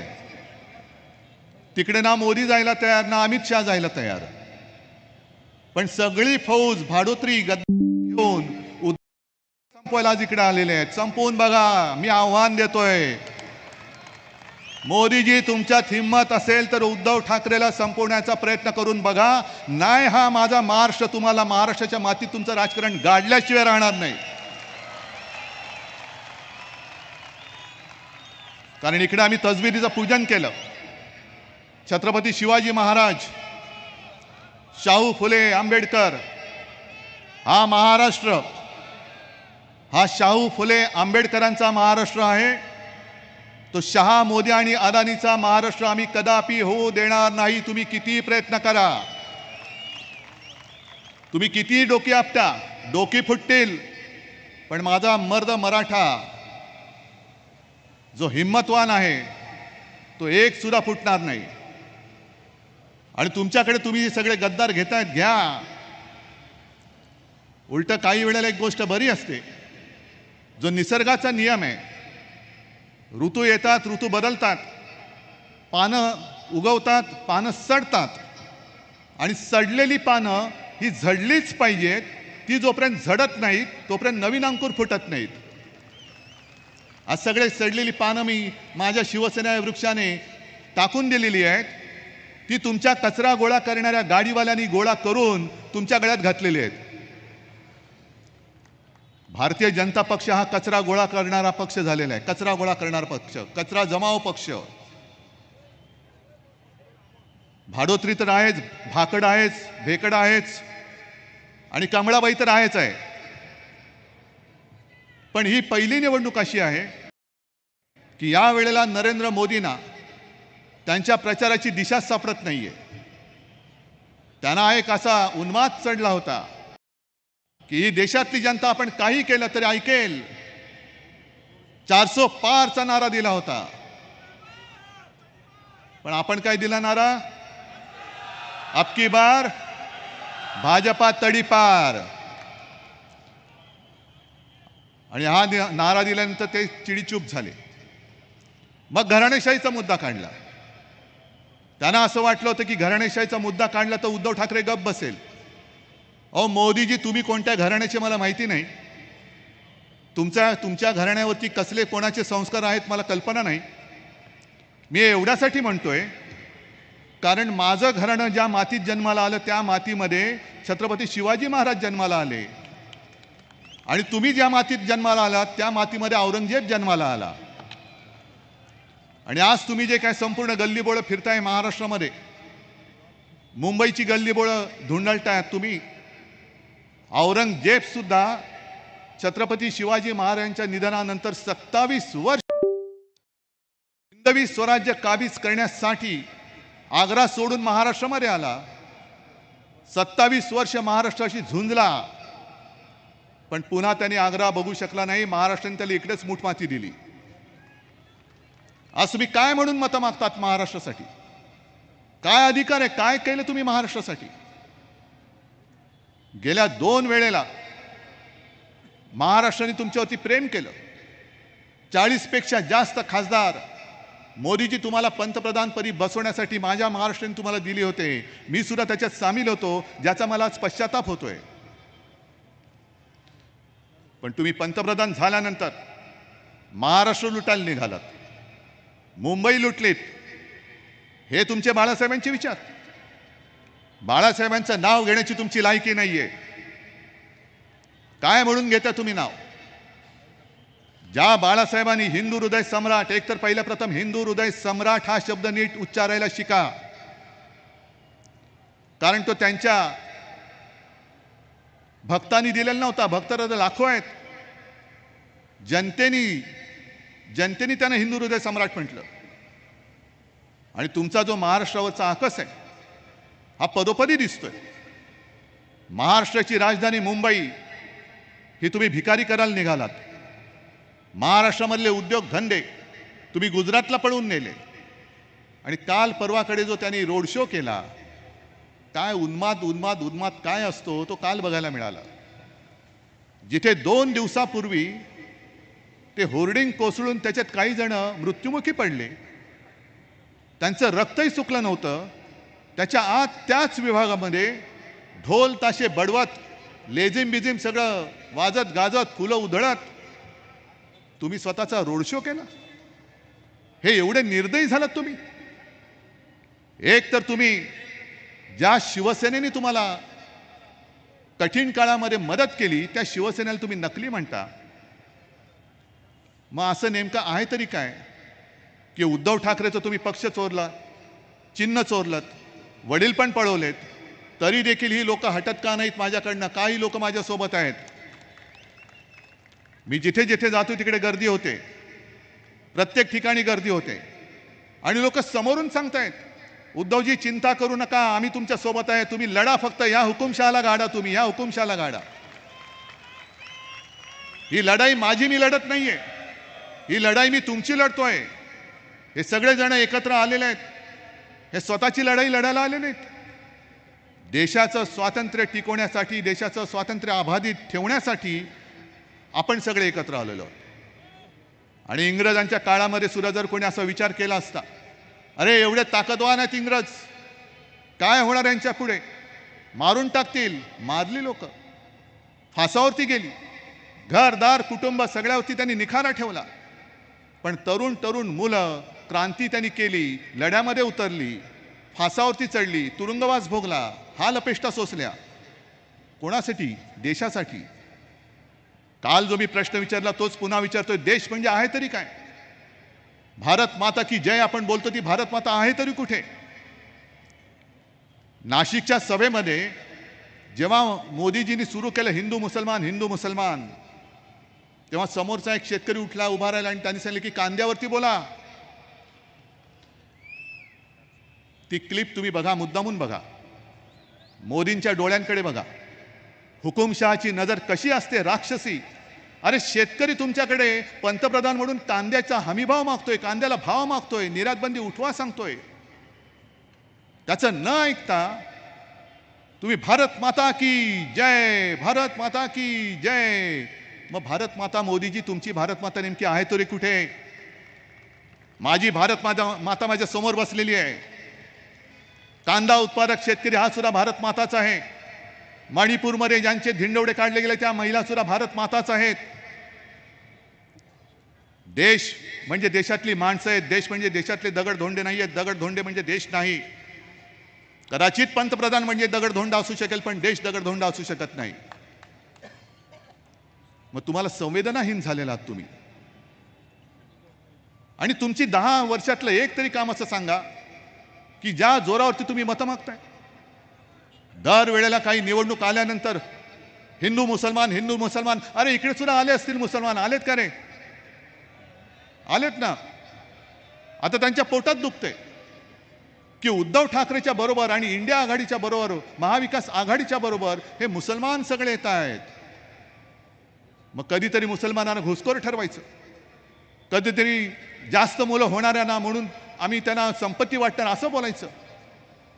आणि काल परवा तर बोलले की मी ज्या क्षणी हिंदू मुसलमान भेद करीन त्या क्षणी मी ह्या राजकीय जीवनाचा त्याग करेन. मोदीजी, तुम्हाला त्याग कधीच करायला पाहिजे होता, कधीच करायला पाहिजे होता. तुम्ही एक तर यांना घुसखोर बोलता, एक तर यांना देशद्रोही ठरवता. आणि काल तुम्ही जे बोललात की मी हिंदू मुसलमान भेद कधी करतच नाही, मग का आम्ही करतो? आम्ही करतो का मग? नाही म्हणे माझं बालपण आमच्या आडोस पडोस सगळीकडे मुस्लिम कुटुंबीय राहायचे आणि त्यांच्यासोबत माझं बालपण गेलेलं आहे. मी सुद्धा त्या ताजियाच्या खालून गेलेलो आहे. ईदच्या दिवशी आमच्या घरी स्वयंपाक होत नव्हता, मुस्लिम कुटुंबियांकडनं आमच्या घरामध्ये जेवण येत होतं. मग काहीतरी मिठाची काहीतरी ठेवा ना तुम्ही, खाल्लेल्या मिठाची. आणि मग मुस्लिम कुटुंबियांकडनं जेवण येत होतं, त्याचा मेनू पण सांगा काय. मग तो तुम्ही खाल्ला होतात की नव्हता? मग अमित शहाना सांगा की तुम्ही ते सगळं खाल्लं होतं. कारण अमित शहा काल बोललेत की मोदींना तिसऱ्या वेळेला पंतप्रधान का करायचंय, तर जो कोणी गोहत्या करेल त्याला उलटा टांगून आम्ही सरळ करू. म्हणजे मला कळलं नाही नेमकं काय करणार. उलटा टांगणार मग परत सरळ करणार. मग तो सरळ आहे तो बरा आहे ना, त्याला उलटा का करताय? म्हणजे तुमच्या बोलात बोल काही नाहीये. आणि मग कधीतरी काहीतरी नाटकं करायची. आज कोणतेही विषय त्यांच्याकडे नाही आहेत. 25च्या वर सभा केवळ महाराष्ट्रामध्ये त्यांच्या झाल्या. एका तरी सभेत मोदी, या अरविंद जी आइए,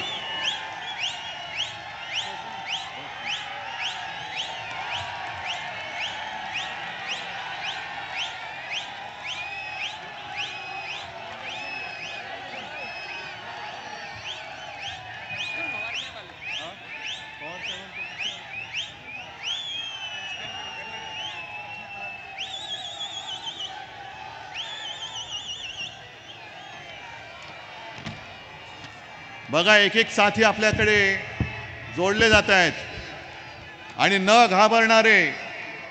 तुरुंगात गेलो तरी चालेल पण मोदी समोर झुकणार नाही असे म्हणणारे अरविंद केजरीवाल आपल्यासोबत आलेले आहेत. अरविंद जी, मैं थोड़ी देर में मेरी बात पूरी करता हूं. पवार साहेब पण आले, त्यांनाही बोलायचंय, खरगे साहेबांना बोलायचंय. पण फक्त एक दोन गोष्टी सांगतो. मोदीजींचं जे चाललेलं आहे, आईचं कर्तव्य काय असतं? जसं शोले मधला एक तो डायलॉग आहे, गब्बर सिंग सांगतो कि दूर गांव में आधी रात जब बच्चा रोता है तो मां कहती है बेटे सो जा वरना गब्बर आ जाएगा. तसाच देशातली जनता मोदींना सांगते की आम्हाला भूक लागले, आम्हाला अन्न पाहिजे, आम्हाला नोकऱ्या पाहिजेत, आम्हाला सुरक्षा पाहिजे. मोदी सांगतात गप बसा नाहीतर मुसलमान येतील. अहो 10 वर्ष तुम्ही तिकडे उभवली खुर्ची. या 10 वर्षामध्ये तुम्हाला हा सलोखा करता नाही आला. दरवेळेला काय झालं की पाकिस्तानची भीती दाखवता तुम्ही.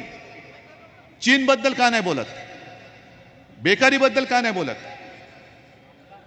आणि मग त्यांचं जे आता सुरू झालं मला खरंच कीव येते.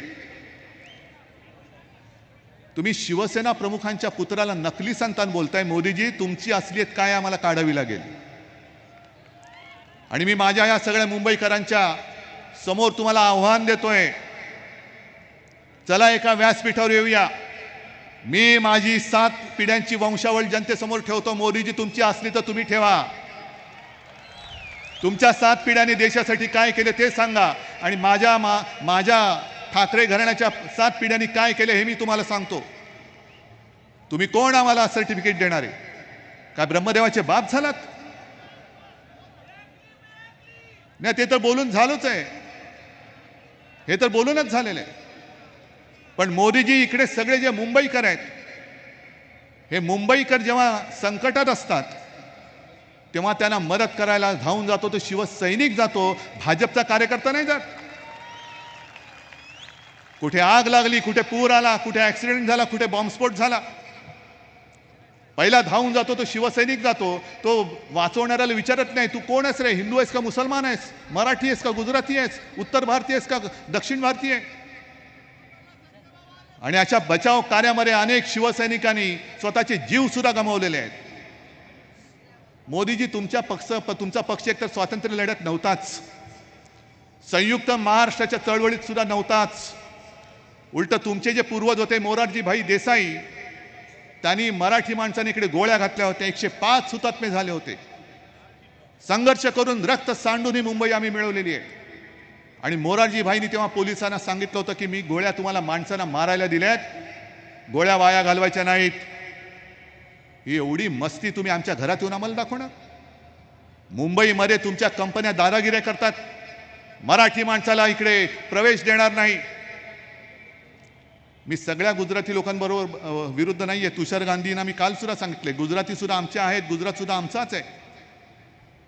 पण हे मोदींमुळे जे 2-5 मस्तवाल झालेत त्यांना सांगतो वेळीच सुधरा. मराठी माणसाला जर का तुम्ही प्रवेश दिला नाही तर तुमची दरवाजे तुमचे आम्ही बंद करून तुम्हाला गुजरातला पाठवल्याशिवाय राहणार नाही. Get out. आणि मोदींना पण सांगतोय, इकडे आम्ही मराठी, गुजराती, हिंदी सगळे एकत्र राहतोय, मुसलमान सुद्धा राहत आहेत, गुण्या गोविंदाने राहत आहेत. मिठाचा खडा टाकू नका. कोरोनाच्या वेळेला अजूनही ही लोक विसरलेले नाहीत. महाविकास आघाडीचं सरकार होतं.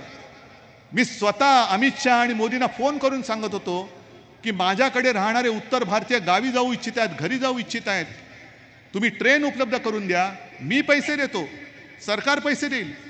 नाही नाही नाही नाही नाही नाही अभि नाही अभि नाही अभि नाही. मग सगळे निघाले.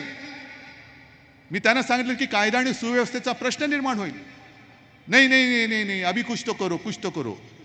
मग काही दिवसांनी सगळ्यांचा संयमाचा बांध तुटला आणि लोंढेच्या लोंढे निघाले. तरी देखील ठिकठिकाणी जिथे जिथे त्यांना थांबवता येणं शक्य होतं तिकडे आम्ही थांबवलं. जवळपास 7 ते 8 लोकांना, परप्रांतीय जे मजूर आहेत त्यांना जिथे जिथे थांबले तिथे त्यांच्या छावण्या उभ्या केल्या. त्यांना दिवसातनं 2 ते 3 वेळा आपण जेवण देत होतो, औषध पाणी देत होतो. पण मोदी सरकारने आपल्याला ट्रेन दिली नव्हती, अजिबात दिली नव्हती. आणि मग उत्तर भारतात जे घडलं होतं, उत्तर प्रदेशमध्ये जे घडलं होतं, मोदी जी आप तो कह रहे कि गंगा माँ ने आपको गोद ले लिया है. जब गंगा माँ में लाशें बह रही थी तो गंगा माँ के आंसू पूछने के लिए आप क्यों नहीं गए थे. महाराष्ट्रामध्ये एका सुद्धा मृतदेहाची विटंबना आपण होऊ दिली नव्हती. सगळं प्रशासन आणि तुम्ही सगळ्यांनी जी साथ दिली, सहकार्य केलं, त्याच्यामुळे महाराष्ट्र वाचला. आणि तुम्ही आमच्यावरती आरोप करता कोरोना काळामध्ये घोटाळा झाला, खिचडीचा घोटाळा. मग तुमचेच कर्नाटकामधले ते बसवगौडा, यत्नाळ, चेन्नीतलाजी आपको मालूम होगा, आपके अगल बगल कर्नाटका में है, भाजपचेच आमदार, त्यांनी जाहीर आरोप केला. कारण त्यांना काहीतरी विचारणा केली तर त्यांनी सरळ ठणकावून सांगितलं मोदी आणि शहाना, तुम्ही मला नोटीस पाठवाच, मी तुमची सगळी कुलंगडी बाहेर काढतो. कसा कोरोना काळामध्ये तुम्ही 40,000 कोटीपेक्षा जास्त घोटाळा केलेला आहे रुपयांचा, हा मी बाहेर काढतो. आणि पुढे ते म्हणाले की तेव्हा भाजपचं सरकार होतं, पण तरी देखील भ्रष्टाचारी तो भ्रष्टाचारीच आहे. आज तुम्ही जे आमच्यामध्ये लढायला लावतायत, मारामाऱ्या लावतायत, शिवसेना प्रमुखांची घराणेशाही तुम्हाला रुचत नाही, गद्दारांची घराणेशाही तुम्हाला चालते. काल कल्याणमध्ये गेलो होतो, तिकडे गद्दार त्यांचा मुख्यमंत्री आणि त्याचं कार्ट, त्याला तुम्ही उमेदवारी दिली. म्हणजे ही सगळी तुमची पालखी वाहणारी, तुमचे तळव्या चाटणारे गद्दार तुम्हाला चालतात, त्यांची घराणेशाही चालते, पण शिवसेना प्रमुखांची चालत नाही. ज्या महाराष्ट्रामध्ये प्रमोद महाजन या व्यक्तीने भाजपाची पाळं मुळं रुजवण्यासाठी मेहनत घेतली, प्रमोद महाजन नसते तर शिवसेना भाजपा युती झाली नसती. आणि प्रमोद महाजन जर असते तर नरेंद्र मोदी नाव दिसलं नसतं, प्रमोद महाजन पंतप्रधान झाले असते. पण गद्दारांच्या मुलांना तुम्ही उमेदवारी देता आणि ज्यांनी तुमच्या पक्षासाठी खस्ता खाल्ल्या त्या प्रमोद महाजनच्या मुलीला, पूनम महाजनला तुम्ही तिकीट नाकारता. आमच्याकडचे सगळे भ्रष्टाचाराचे आरोप केलेले, ज्यांच्याकडे ईडी, इन्कम टॅक्स, सीबीआयच्या धाडी टाकल्या तुम्ही, त्यांना उमेदवारी दिल्या. मग पूनम महाजनचा गुन्हा काय तुम्ही सांगा ना. जरी तुमच्या पक्षात असली तरी मी तुम्हाला विचारतोय मोदीजी, कारण प्रमोदजी आणि माझे हे भावाभावाचे संबंध होते. पण काही नाही, शेंडा नाही, बुडखा नाही. तुम्ही जगा नाही तर मारा, पण मला पंतप्रधान करा. मग उद्धव ठाकरे त्याच्या मुलासाठी लढतोय, पवारसाहेब त्यांच्या मुलीसाठी लढतायत. अहो मोदीजी, आम्ही लढतोय की नाही जनता ठरवेल काय करायचं ते. पण तुम्ही स्वतः तिसऱ्यांदा बोल्यावरती चढताय, त्याचं काय करायचं, त्याचं काय करायचं. आणि म्हणून मी एक शेवटची एक कविता जी संपत सरल हे जे कवी आहेत त्यांनी लिहिलेली आहे. संपत जी, आपकी इजाजत लिए बगैर मैं पढ़ रहा हूं. मला काय हक्कभंगाची वगैरे नोटीस पाठवू नका, कारण मी जनतेसाठी तुम्ही लिहिले म्हणून जनतेसाठी हिंदीतली कविता वाचतोय. त्यांनी काय सांगितलं की एक राजा होता. राजा ने सुशासन के लिए तमाशाई शैली अपनाई. प्रजा ने साफ पानी के लिए आवाज उठाई. राजा ने बहती नदी पर हवाई जहाज तैरा दिया. खाली हाथों ने काम मांगा. राजा अपने हाथ पीछे बांध रस्सी से लटकी जिलेबियां खाने को उछलने लगा. बस्ती में आग लग गई. राजा ने आग लगे गोल चक्कर से आर पार कूदना शुरू किया. प्रजा ने मुद्रा स्थिति और मुद्रा अवमूल्यन, म्हणजे रुपयाचं अवमूल्यन वगैरे ह्या ज्या भानगडी असतात, की स्थिति पर ध्यान देने को कहा. राजा गुफा में ध्यान की मुद्रा में बैठने लगा. म्हणजे जे जे प्रश्न आपण उपस्थित करतो त्याला बगल कशी द्यायची हे मोदीजी करतायत. समोरचे प्रश्न जणू काय संपलेच आहेत आणि मग हिंदू मुसलमानामध्ये आगला. आता केजरीवाल साहेब आलेत. केजरीवाल साहेबांना कशाला अटक केलेली, कोणीतरी. केजरीवाल जी, मैं आपको बताता हूं, यहाँ कल्याण में भाजपा का एक विधायक है गणपत गायकवाड. त्यांनी पोलीस स्टेशनमध्ये गोळीबार केला आणि प्रेसनी त्यांना जेव्हा विचारलं त्यांनी सांगितलं हो मी गोळीबार केला.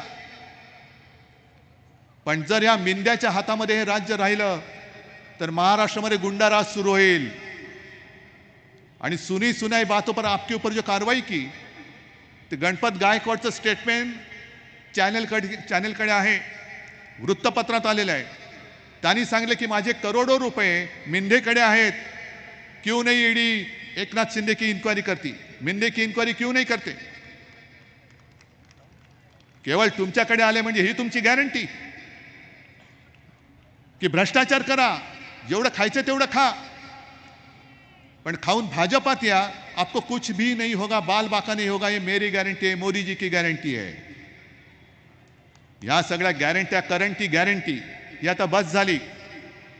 आजपर्यंत महाराष्ट्राच्या तुम्ही पाठीत वार केला.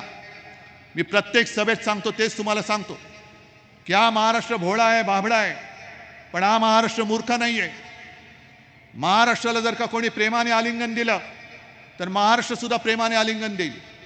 पण जर कोणी पाठीत वार केला तर महाराष्ट्र वाघ नख काढून कोथळा बाहेर काढल्याशिवाय राहत नाही. आणि महाराष्ट्राने आता वाघ नख बाहेर काढलेली आहे.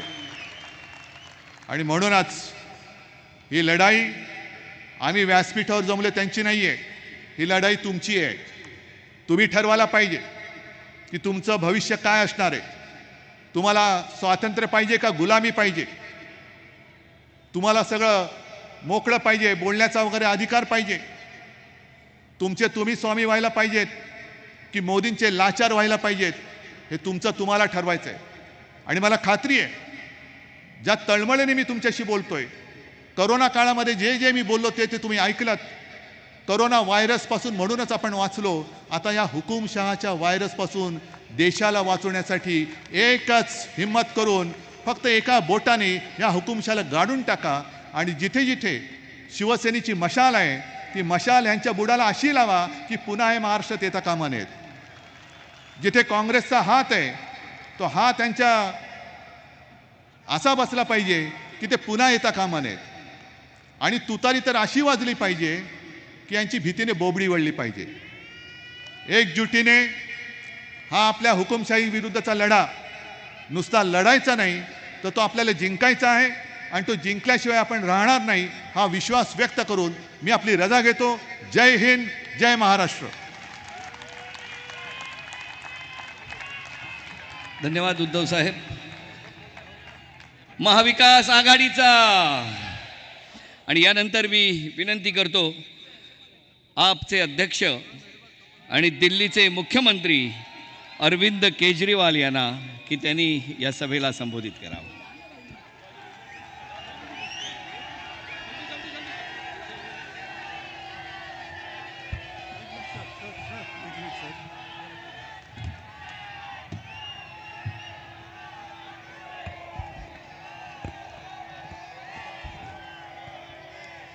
भारत माता की, भारत माता की, इनकलाब, इनकलाब, वंदे वंदे.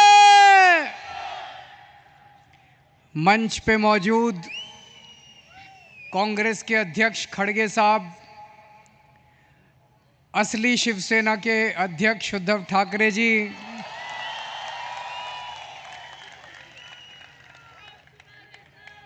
असली एनसीपी के अध्यक्ष शरद पवार जी, इंडिया गठबंधन के देश भर से आए हुए सभी सीनियर नेतागण और इतनी भारी संख्या में आए हुए मेरे सभी प्यारे बहनों, भाइयों, माताओं, बुजुर्गों, बच्चों, आप सबको मेरा नमस्कार, सबको मेरा प्रणाम.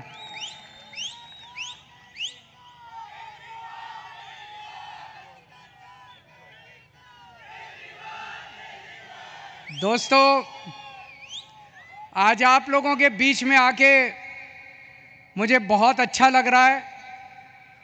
सीधे जेल से आ रहा हूं आप लोगों के बीच में.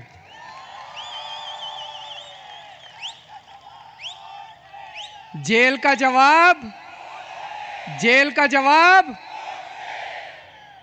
दिल्ली से आया हूं झोली फैला के आपसे भीख मांगने के लिए. मेरे भारत को बचा लो, मेरे देश को बचा लो.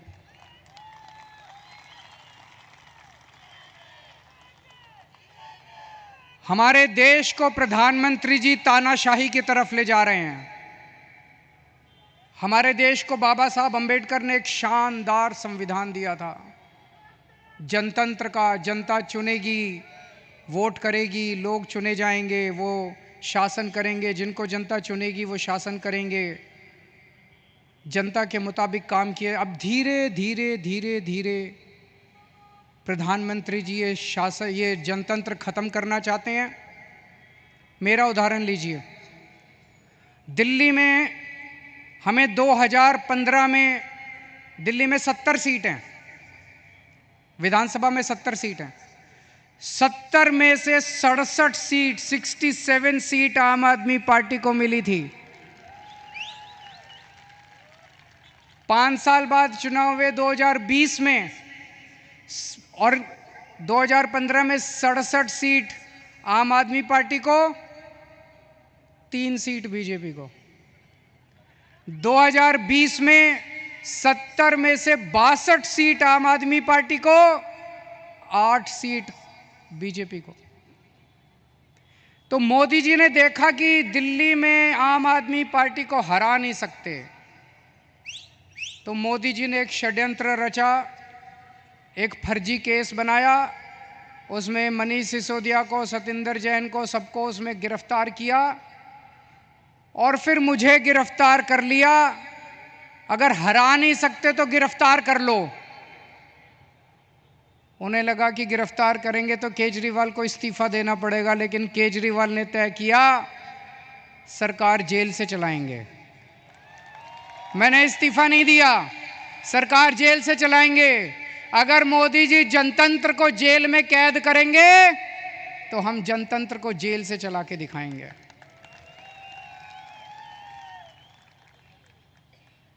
मैं एक बहुत छोटा सा आदमी हूं. हमारी एक छोटी सी पार्टी है, 2 राज्यों में है, पंजाब में, दिल्ली में. मैं सोच रहा था मोदी जी ने मुझे गिरफ्तार क्यों किया. मेरे जैसे छोटे से, वो तो इतने बड़े आदमी हैं, इतना उनके पास साधन है, तमाम उनके पास रिसोर्सेज हैं, मुझे क्यों गिरफ्तार किया.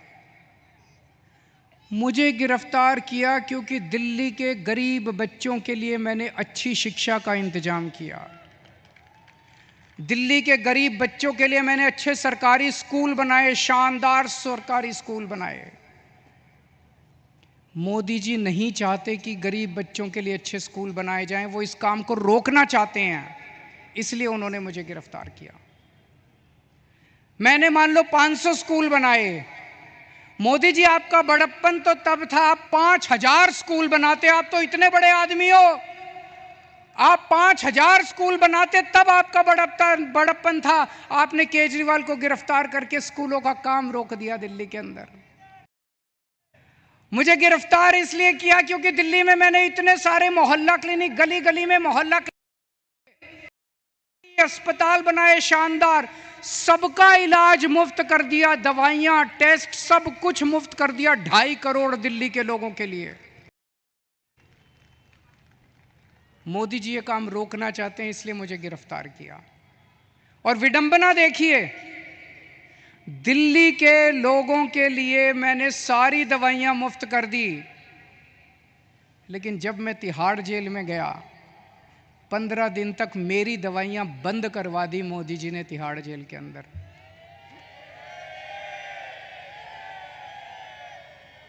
मैं शुगर का मरीज हूं 20 साल से, और 10 साल से इंजेक्शन ले रहा हूं इंसुलिन के। रोज 4 इंजेक्शन लगते हैं मेरे को इंसुलिन के, 52 यूनिट इंसुलिन लेता हूं रोज।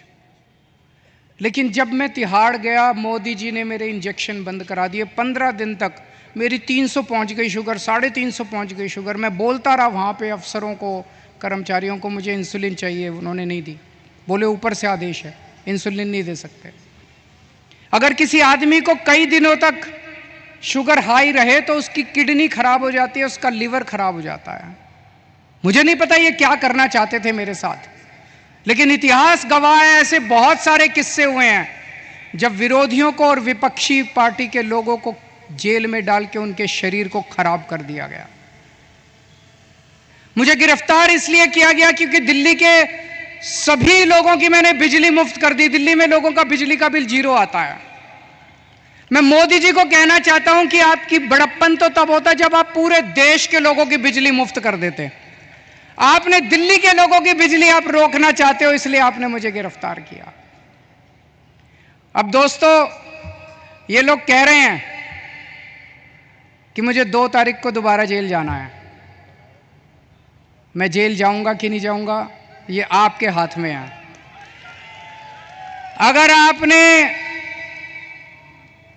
इंडिया गठबंधन को जिता दिया, अगर आपने इंडिया गठबंधन की सरकार बना दी तो मुझे जेल जाने की जरूरत नहीं पड़ेगी। और अगर आपने कमल का बटन दबाया तो मुझे दोबारा जेल जाना पड़ेगा। तो जो लोग मुझे जेल भेजना चाहते हैं कमल दबा देना, और जो मुझे आज़ाद देखना चाहते हैं इंडिया गठबंधन को जिता देना। जब आप बटन दबाने जाओ तो इस बार बटन केजरीवाल को जेल भेजने या केजरीवाल को आज़ाद करने के लिए दबाना।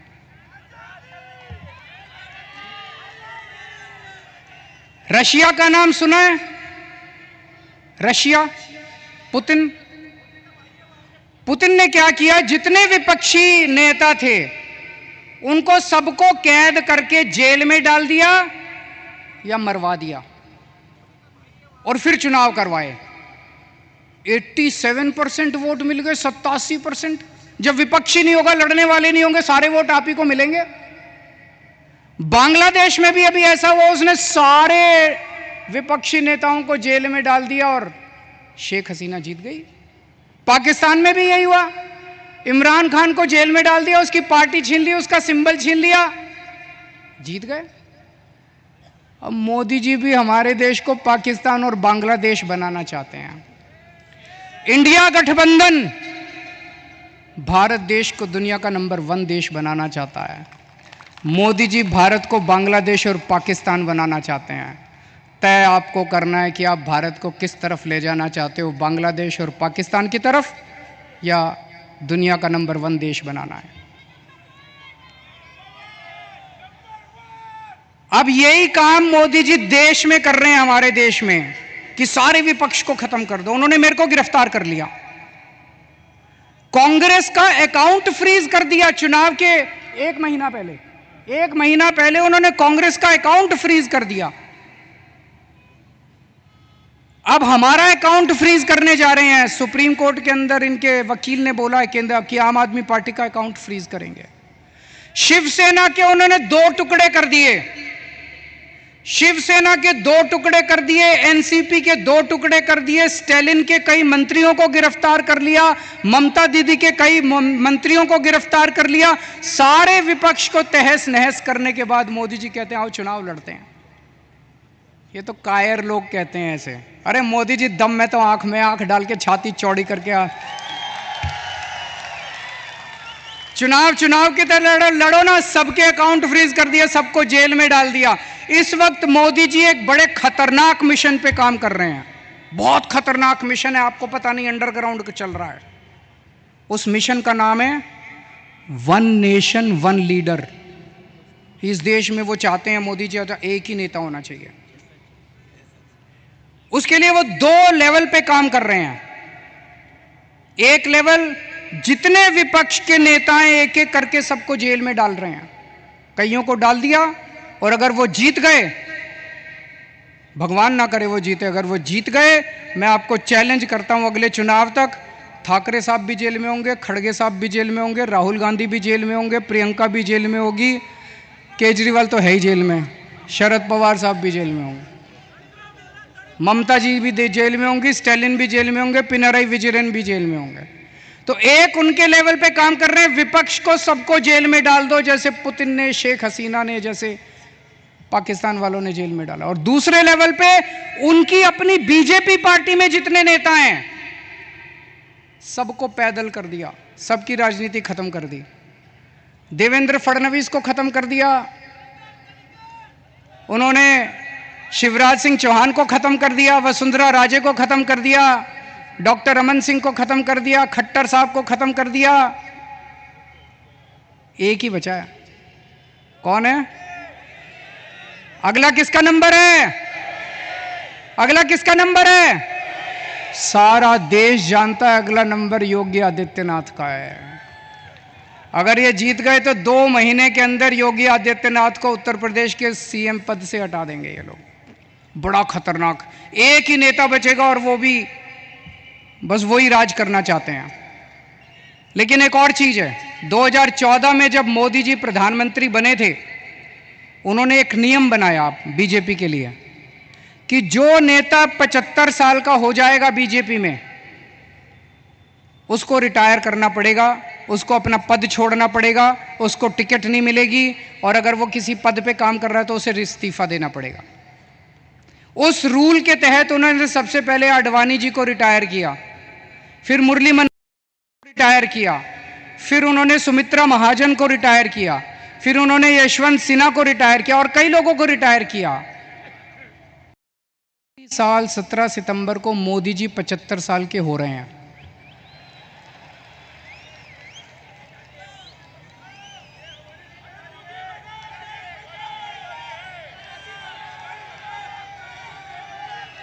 और मोदी जी ने तय किया है वो अपने बाद अमित शाह को प्रधानमंत्री बनाएंगे।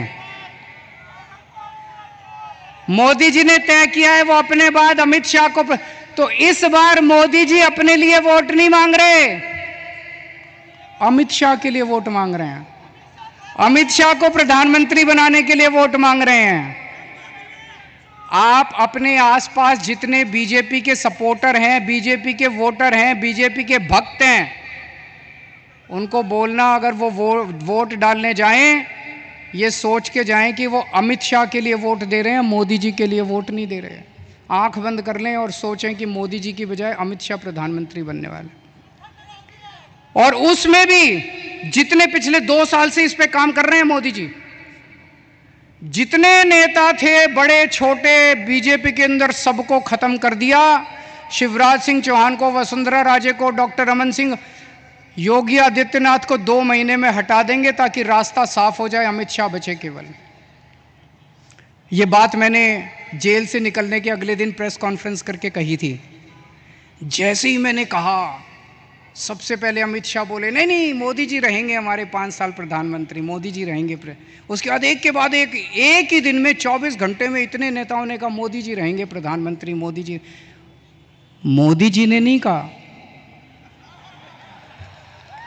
मोदी जी देश के सामने कह दे कि वो रूल तो मैंने अडवाणी जी से छुटकारा पाने के लिए बनाया था, मैं तो रहूंगा।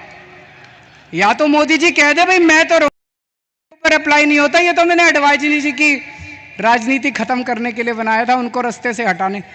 लेकिन अभी तक मोदी जी नहीं बोले, इसका मतलब मोदी जी रिटायर करेंगे और यूपी के मुख्यमंत्री को हटाया जाएगा। मैं देख रहा हूं महाराष्ट्र में इन दिनों कुछ ज्यादा ही चक्कर लगा रहे हैं मोदी जी। अभी थोड़े दिन पहले आए, इतनी गंदी गालियां देते हैं वो, प्रधानमंत्री को ये शोभा नहीं देता। वो पवार साहब के लिए बोले भटकती आत्मा, ये शोभा देता है प्रधानमंत्री जैसे व्यक्ति को?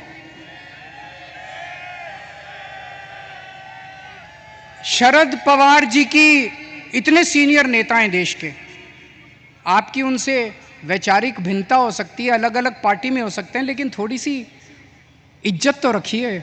84 साल की उम्र है शरद पवार जी की, मोदी जी की 74 साल की उम्र है, 10 साल बड़े हैं उनसे, और उनको कहते हैं भटकती आत्मा। ये तो सड़क छाप बात है।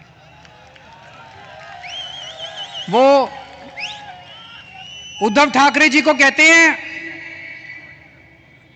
क्या बोले उद्धव ठाकरे जी को? नकली संतान। उद्धव ठाकरे जी को कहते हैं नकली संतान। ये कोई भाषा है प्रधानमंत्री की? इस तरह से बोलते हैं प्रधानमंत्री? ये शरद पवार की बेइज्जती नहीं है, ये उद्धव ठाकरे की बेइज्जती नहीं है, ये महाराष्ट्र के एक एक व्यक्ति की बेइज्जती है। इस बार जब वोट डालने जाओ तो ऐसा बटन दबाना कि महाराष्ट्र की इज्जत ऊंची हो और महाराष्ट्र की बेइज्जती का बदला लिया जाएगा उससे।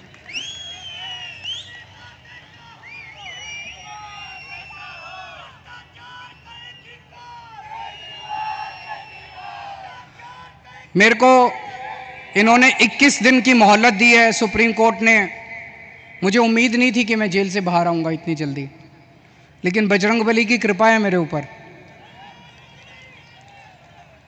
बजरंगबली की कृपा है। अचानक एक दिन मैं सेल में बैठा था, मेरा 25 नंबर सेल है, जेल नंबर, अब दोबारा जाना है मुझे, आप लोग मुझे चिट्ठी लिख सकते हैं जेल में। Cell number 25, jail number 2, Tihar jail. और मेरे सेल में 2-2 सीसीटीवी कैमरे लगा दिए मोदी जी ने, 2 सीसीटीवी कैमरे हैं, 24 घंटे मेरी मॉनिटरिंग होती है। 13 अफसर बिठा रखे हैं, एक एक अफसर के पास 2-2 टीवी स्क्रीन है जिस पे मैं कितने बजे उठता हूँ, बाथरूम कितने बजे जाता हूँ, कितनी देर टॉयलेट करता हूँ, खाना खाता हूँ, टीवी देखता हूँ, किताब पढ़ता हूँ, क्या करता हूँ क्या नहीं करता। आप सोच के देखो, अगर आपको ये पता चले कि 24 घंटे आपके हर मूवमेंट को कोई मॉनिटर कर रहा है, जीना मुश्किल हो जाता है।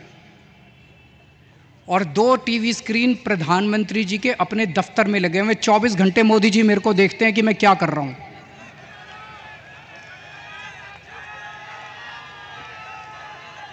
तो एक दिन मैं टीवी देख रहा था, अचानक मुझे पता चला कि सुप्रीम कोर्ट ने मेरे को बेल दे दी। मैं 21 दिन के लिए बाहर आ गया, मुझे बहुत खुशी हुई। उसी वजह से आज आप लोगों के बीच में आने का मौका मिला। लेकिन मैंने भी ठान लिया है, ये 21 दिन का एक एक सेकंड, एक एक क्षण, एक एक पल मैं देश को बचाने के लिए गुजारूंगा। 24 घंटे काम कर रहा हूं। कल सवेरे लखनऊ गया था, फिर पंजाब गया, आज सवेरे पंजाब में था, आज मैं अभी बॉम्बे आया हूं, अभी भिवंडी गया था, भिवंडी से बॉम्बे आया हूं, अब रात को दिल्ली निकलूंगा। उसके बाद झारखंड जाना है कल या परसों में। पूरे देश में घूम के मेरा एक ही लक्ष्य है, किस तरह से अपनी भारत माता को बचाना है, देश को बचाना है, तानाशाही से बचाना है। दोस्तों, मैं तो आज आपको एक ही चीज बोल के जाऊंगा। जैसा मैंने कहा, अगर इनकी सरकार आ गई तो ये ठाकरे साहब को भी, शरद पवार जी को भी, सबको जेल में डाल देंगे।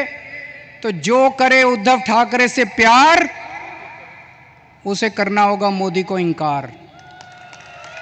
जो करे शरद पवार को प्यार, उसे करना होगा मोदी को इनकार।